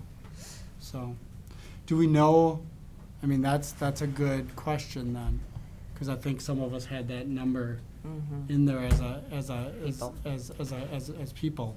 So do we have a number of how much a transition to Anthem would be in regards to how Well, that would affect? The We would price is not- affected by the claims. We would not only, and the reason is because if a participant has not utilized their Right. insurance, Okay. then we're not going to know who their providers are. Right. And if they would be considered to be in-network or out-of-network. Right. So in this case, what we're talking about is of the claims that were submitted last year, between 70 and 75% of those claims would have been considered to be in-network. Okay. It's also important to notate that for if there is an individual that chooses that they want to stay with their doctor, they can stay with their doctor. It's just considered to be out of network. But be advised, the deductibles are significantly higher at that point. Can you estimate the savings? Or is that, I think that was on this one sheet here. So you actually, if next year's renewal was a 9% with GHT. yeah, So the difference, well, this can't be right. It's like 699,000. Yeah, it's that bottom, yeah, it says dollar change, it's that bottom column. Yep, the bottom Ah, number. got it, thank you. Moves every time I touch it. So just shy of 700,000 is the difference between the GHT renewal and Anthem. Okay. So, I'm sorry, I don't understand. Switching to Anthem would result? We would in- save. Would save, okay. If we stay with GHT, it's gonna cost us an extra, am I reading this right? It's gonna cost us an extra 2 million. Correct, over So- what we're currently spending. Right. So that's, It'll cost us 2 million versus. it's gonna be over, yeah. versus So we're we not get to saving, save. okay, we're, I'm using the wrong language. yeah. Sorry. Dollar change. So the dollar changes are, if we stayed with. with GHT, it would cost us $2 million more. If we switched to Anthem, it would cost us $699,000 or almost $700,000 more. So the It's a savings is really. 1.3 million. Yes, the savings is That's the 1.3 savings. million. Yes, Yeah. sorry about that. Savings is- Significant. I was pulling the wrong number. It's Yeah. 1.4, isn't it? 1.3, 700 grand. So It's if you were to 2 round yeah, you're right, between 2.1. 1.3, 1.4 million dollars is the cost savings over what we budgeted for this upcoming year. Or what the renewal is. The Right, budget's right. a little less, Right. but yes, Yeah. but it's close, yeah. Yeah. Yep. And If then we had Anthem already, that would have come in at a 3% higher bid compared to GHT, which came in at a 9% higher bid. Correct.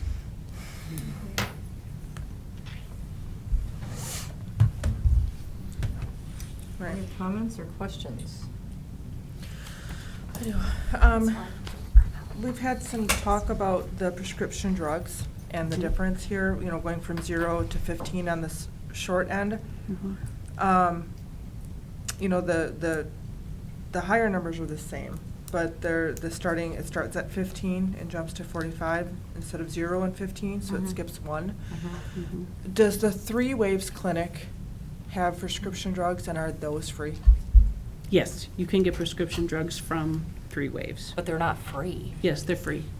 They're free to the employee. We as a district pay for them, Right. but they're free to the employee. They And just there's have to only make it. certain But there's only numbers. Right, there's only certain ones there, drugs right. there, Yeah. though. Mhm. So it's not you can get antibiotics and that kind of stuff, I would assume, from them, but it's not your, Majority, a lot of maintenance drugs are there also. Okay. I don't have the list with me, and they change the formulary periodically, but we have distributed that list to employees periodically, and we could Okay. definitely do that again. and can they use, I've had this question, when they go on their phone for the, The doc, teledoc? the teledoc, can they have that prescription sent to the 3 Waves then? Or does that have to go to like CVS or a different pharmacy? It has to go to a pharmacy. Okay, They can so you only, can't- they can only prescribe out of 3 Ways if someone actually physically makes an Goes appointment there? and goes Okay, there. okay. Mhm. Okay. May I ask a clarifying question Yeah. off of something that you said? Actually, it was something in your response. So 3 Waves, is it just for our staff, or is it for our staff and their family? Staff and their families. Staff and Anyone their who's on the family, health okay. insurance plan, staff, dependents, retirees can go to 3 Ways. So give me a scenario where 3 Waves wouldn't be able to fulfill a prescription. Because they only keep a formulary of drugs that has a return on investment to the district, or that it makes sense for them to have on stock. So they take a look, because we do with the city and the county, so they take a look at all of the dependents, what drugs all of the dependents and the subscribers are on. They look at which ones are cost effective. So it's like a 1-page list of probably 20 drugs that they prescribe out of 3 Waves. Okay. And does that change yearly then, when they pull that information from the district? It doesn't change significantly, but it does change on a, And let's the say. city, I should say, the city and the district? And the Okay. county, right? And the They county. review it periodically based on people who visit the clinic, based on usage. To help them, okay. So someone with, I'm sorry, were No, you go done? ahead. Okay. So one of our staff members that might be having a life-threatening issue, they wouldn't go to 3 Waves to get that. Someone had needed some type of medicine related to their cancer. They would go to their specialist or their doctor for Most that. likely, Yeah, Okay. yes. right. So that would not be the type of prescriptions that we would have on that list. Most likely not. Okay. They would have the prescriptions that the more those are common gonna- ones yeah, that the those are vast gonna be majority your- of people would be on. Those Okay. are gonna be your tier 3 and Okay. 2 numbers, yeah. Okay. It's probably going to be a lot of the value drug ones, and maybe one of the first tier ones, because those are the most Right. common Yeah. and most cost effective. Okay. Right, okay.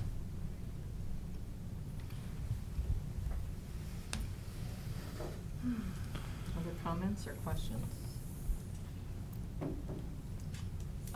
One more question. What did it cost us last year to stick with GHT for 1 more year? What was the impact? I don't think I have that with me, but we budgeted in 8%. Yep. And we ended up making several plan design changes to Yep. get down Yes. to that 1%. We increased some copays. Yeah. I think we actually increased the prescription drug copays. We did a list of things to Yep. stay. To try to make up I the think they had a difference. 13% renewal, and we got it down to an 8%, if I'm not Okay. mistaken. Yeah, 11 Okay. or 13, yeah. So, okay.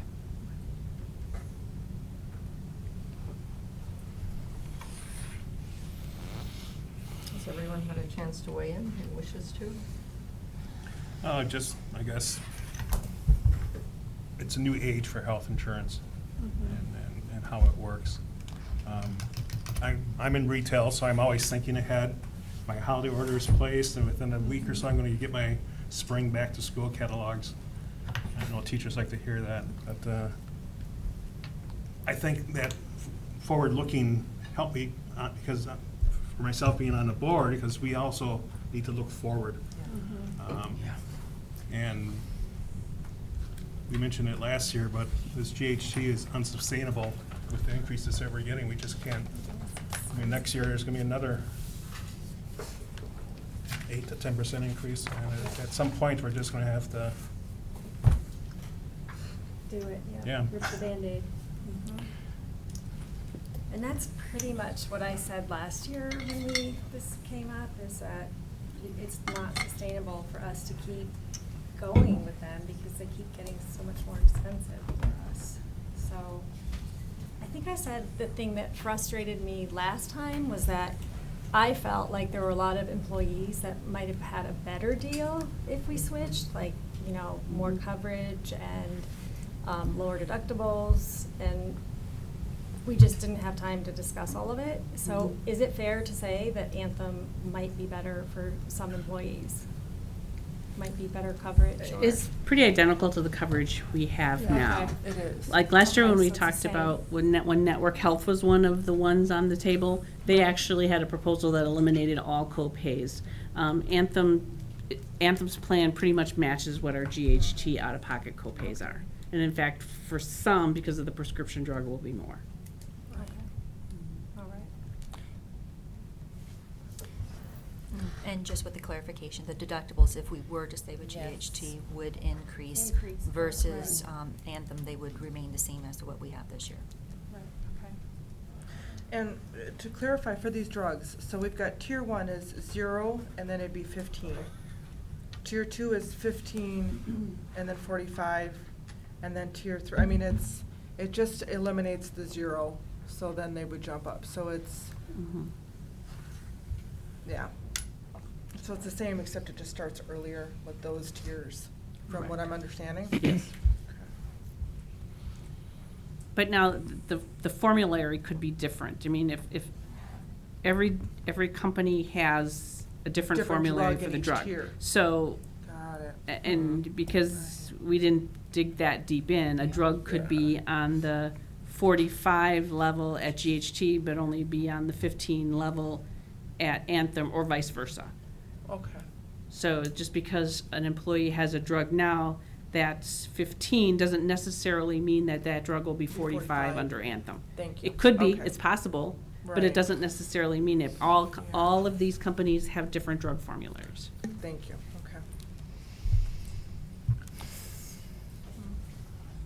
So, Sue, if we decide to stay with our current provider and then go out to bid next year, what would happen? Because it seems like the bids are getting less competitive Yeah, as we this is go a after lot it worse than it was last every year. Yeah. Your health associated would tell you that some companies do go out every year, so you can do that. But the more you go out to bid, the less likely people are to take you seriously. Because it'd be our second time saying we're going to switch and. Right. Okay.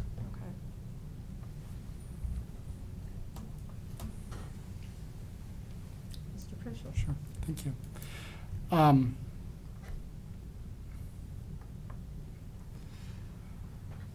Trying to formalize my question here. So if, let's just say we went with Anthem. Give me a forecast of 2, 3, 4 years down the line, how that might look. Because if, what would that do for the district? What might that do for the staff and their families?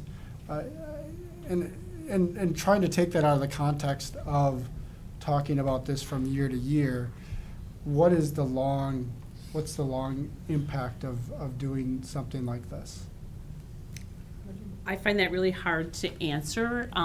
It's kind of a crystal ball kind of question. Are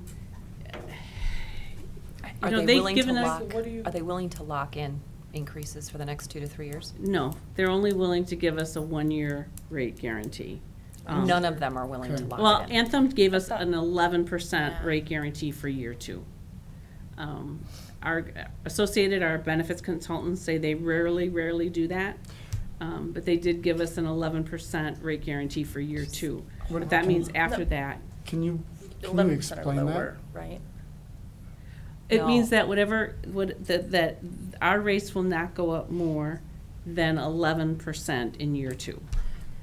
Up But to it 11%. could go But up it just could- 3 again. It could go up less, correct. Could, yes. It could be It's less not than that, guaranteed but that's that a it will be ceiling. 11%. No, they're It's a- they're it's a saying like the ceiling. ceiling is gigantic. It's a ceiling. I mean, 11% is also completely unsustainable. So that's Even hardly a winning. 9% to me. is lower than that, though.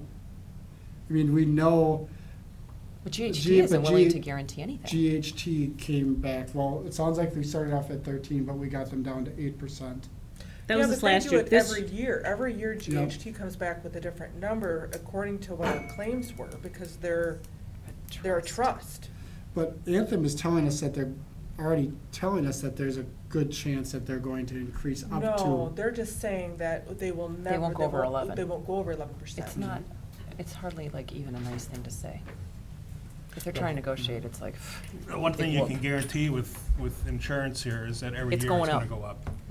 Sure. unless you somehow change your claims history, that Yes. your claims actually stayed stable or went down, you're always gonna have a health insurance Which we're increase. working on, yeah. Well, even medical trend is, I don't know, was that 14% for a while? I don't know what it is right off the top of my head. But even medical, let's say you have 0 claims increase because everybody stopped going to the doctor, you still have medical inflation. Yes. Okay. So you're never gonna get a 0. Our system is so bad. And the eleven Well, percent Madison did. with Anthem Some period. Some is period. compared to a number that we don't know that GHT has yet, because that would be for Right, next yeah. year's increase. Correct. Right. They could come back with another 13% increase, which 11 doesn't look pretty good. Right. Okay. But this year, GHT came back with 9%. Correct. That was their bid, when we bid this whole thing out, GHT came forward with a 9% renewal. And last year was 13%. 13. Okay. And And we you got them- made significant, you worked with them to make significant changes to Last get year. to that. Well, not Last with year. them, with ours, This- with us. Well, with We us. made the changes. Yes, you as a Yeah. board went from 13 down to 8 by making plan design changes. Got So it. the Okay. So employee that we could ended up keep paying more GHT, out of yes. pocket with co-pays and, It bought us a year. Yeah, Yeah. yeah. Yeah. And we put the strategic committee back together and Yep. did the whole thing again. Okay. So this year we have to make a decision. Mr. Peschel? So, thank you. My question about trying to forecast is this thought of, if we make a change with the healthcare, is there any scenario that makes it, say we go with Anthem, that's somewhere down the line that things can be considerably a two-way street, savings for the district and come back to being a savings for staff and their families in regards to the insurance that they're being provided. May I take that question? So one of the things that we know right now is with our relationship with GHT for our retirees right now who are taking advantage of the Medicare system. Whenever it goes over into the GHT portion of those, every one of those claims are going against the district's claim rate. Right. So that's something for consideration to somewhat address your question. Please break that down. What is that claim rate? Is that the 115 number and 97% that we've been discussing? All the claim rates that we've been, the high claim rates that we've been having. Now, I don't know how much of that contributes to the claim rate, Sure. but it is a contribution towards that claim rate under our current provider of GHT. And those are from retirees that are utilizing Medicare. Yep. Correct. Okay. And Ms. Nor, please correct me if I'm incorrect in that understanding. right, but that's not a significant part of the our claims. I mean, it does affect our claims, but it's not a significant part of our claims. Correct, but it would, if the board chose to go with a different provider, we know automatically our claim rate would be lower than what it is right now. Correct. Thank you. But you could do the same thing staying with GHT and just say that they have to be out of the Medicare supplement business. Okay. And we don't know a percentage of that. No. You said it's insignificant.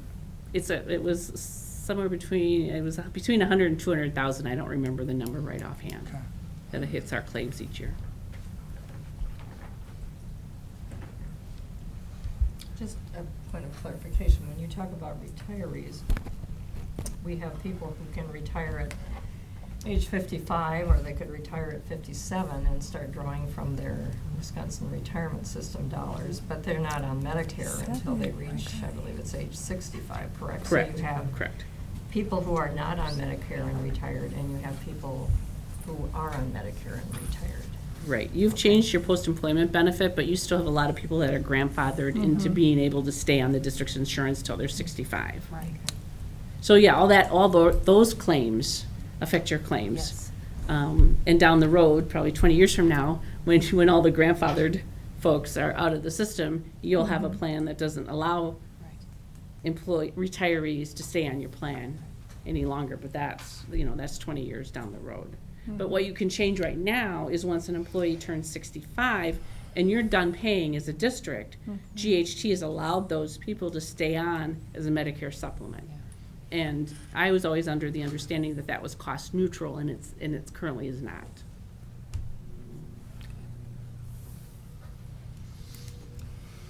Is there further discussion or any more comments on this topic? We do need to bring this to closure at some time this evening.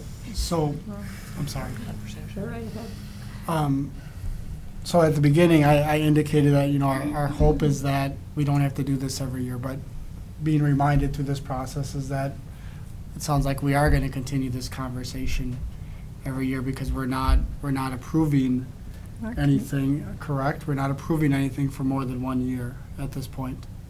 I wouldn't recommend wouldn't go- approving. You can add whatever decision you make tonight, depending upon what our claims are, depending upon the renewal that we get from that company. You as a board always have a right to revisit this annually, or you can just continue to stay with the company that you have chosen. Like since 2012, we've just stayed with GHT, and we went quite a few. about it though. Right. Okay. We went quite a few years without bidding out for a variety of reasons, some good, some bad. So you can revisit this every year, or you can look at it as a 2 or 3 year process. That's totally your discretion as a board. Okay. So we can look at it and discuss it every year, but we don't necessarily want to go to bid every year. No. I mean, No, that's 'cause people not won't good take us business. seriously, yeah. Correct. Yeah. I mean, I don't know that any, Businesses do it all the time. yeah, but, yeah. 2 or 3 years. I change my insurance almost every year now. Yeah, I do Yep. too. Every year we have to look at our insurance and doctors. choose which one we want to do that year, Mhm. every September. Yeah, okay, okay. Any further discussion, comments, questions? Well, I just want to recognize that this is so hard for our teachers, and we got a lot of emails, and I appreciate everyone that sent us emails, and I recognize this is so emotional for some of our employees, and it's so hard. But last year, when I voted yes for GHT, I also said that I would want to revisit it in this year. And so, as hard as it is, I'm leaning towards a switch at this time. I think it has to be done.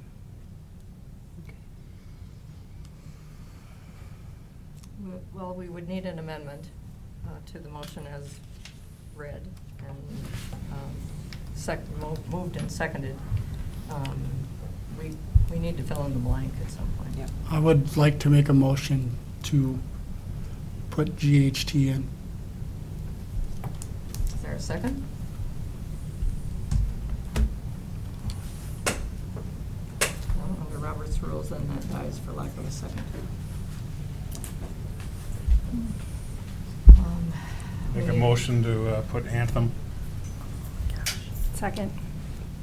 there further discussion?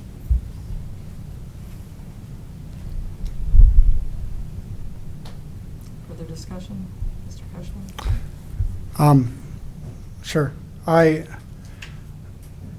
can say that I agree with the board's interest in moving towards Anthem. But I think I'm gonna relate with the staff in their feeling about consistency of service. And I think as an employer, as a board of director who, I don't oversee, but definitely through my actions and notions try to best represent. I believe that consistency in healthcare is paramount. And I believe that is important. That's what drives me to do one of my rare disagreements this evening. But that's what's going to drive me to vote against moving towards Anthem, is because I believe in consistency of healthcare services. And maybe that's because I'm a family man. Maybe that's because I've also been able to benefit from the consistency of healthcare services in my personal life. But I also think that I can relate with employers who provide those services to a level of consistency. And I think that's really important, and today I'm going to side with that. So, Any other comments or questions? Yeah, just again, if it's not changed this year, next year with that increase, it's gonna force itself on you to change. I don't disagree that there's an issue at hand with that. This is just what my gut's telling me to stick with today. So I think that the reason that I'm going to vote for Anthem tonight is it is consistent services. There's very little change. This is probably the best solution, and it's $1.4 million.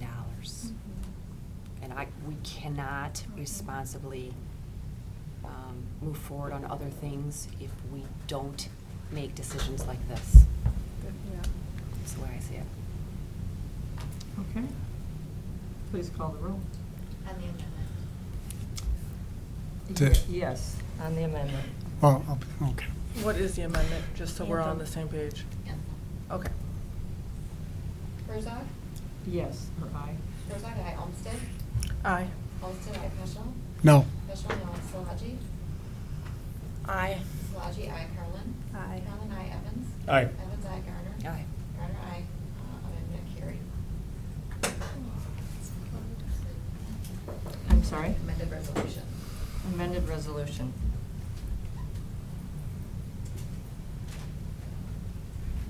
Okay, now I'm confused. Okay, so the amended resolution. Now we got to vote on the entire resolution, so we need to read it It's filling in the again. blank on the original resolution, correct? Okay, do I need to reread that? Yeah. Okay. Be it resolved that the Oshkosh Area School District Board of Education approve the health insurance bid from Anthem, effective January 1, 2020, as filed with the Secretary to the Board of Education. Okay. Second? You said it's already been moved? It's seconded. No, I don't know if seconded? there's any other discussion. Any more discussion? Please call the roll. Olmsted? Aye. Olmsted, aye. Peschel? No. Peschel, no. Szilagyi? Aye. Szilagyi, aye. Carlin? Aye. Carlin, aye. Evans? Aye. Evans, aye. Garner? Aye. Garner, aye. Herzog? Aye. Herzog, aye. Motion carried. Okay, thank you. That was a hard conversation, but one that we needed to have, and it was important as I responded to the people who had emailed me that I appreciated their input and certainly considered that as we deliberated this evening. Do we have a request for any future agenda items? Do we have any announcements this evening? Mr. Peschel, did you want to make an announcement relative to the person who spoke in the non-agenda related public forum? If I'm able to, sure. It's an announcement. All right, thank you. I guess I wanted to acknowledge that last fall, the City of Oshkosh Sustainability Board, they sent out, in preparation for school starting, they sent out with all the water bill notices last year, exactly that, to everyone, so that when they, asking people when they drop off their kids or their grandkids to not sit and idle their vehicles, but to turn them off and everything. And so I wanted to acknowledge that your actions are right in line with with some of the work that the city boards are doing. And so, and I think I would encourage you, and if you do send me an email, I'll connect you with the chair of that board. Okay, good. So, I think it was important to acknowledge that your work is also on the forefront of some of the stuff that the city is working on through its citizen boards. So, thank you for that. Thank you, Mr. Peschel, for that announcement. Thank you for allowing me. Absolutely. At this time, I would entertain a motion to adjourn. I'm sorry? Madam President, if I may make an announcement, if that's okay. Yes. Just for the awareness of the general public, today we did hold a press release, and it was in our attempt to be proactive in our measures and ensuring that we are educating our students related to the district's expectations for school safety. And we were very fortunate in that in our press conference, the Oshkosh Police Department and the Winnebago County Sheriff's Office were there with us, and we are together committed to the continued safety and wellness of all of our students, staff, and our school communities. Unfortunately, the incidences of threats, through social media as well as other means, are across the nation on an increase. And so the Oshkosh Area School District, we decided to be proactive in our measures, and again, just ensuring that everyone is aware that if you make a threat in or towards our schools, that we do take that seriously. It will result in discipline up to expulsion. Thank you, Dr. Cartwright. I'm sorry I didn't recognize that you were prepared to deliver an announcement this My evening. apologies. That's a very significant one. No, it's my fault, so I apologize. Any other announcements? Then I would entertain a motion to adjourn this evening. So moved. Second. Please call the roll. Peschel? Aye. Peschel, aye. Szilagyi? Aye. Szilagyi, aye. Carlin? Aye. Carlin, aye. Evans? Aye. Evans, aye. Garner? Aye. Garner, aye. Herzog? Aye. Herzog, aye. Olmsted? Aye. Olmsted, aye. Motion carried. We are adjourned. Thank you all very much for coming tonight. That's,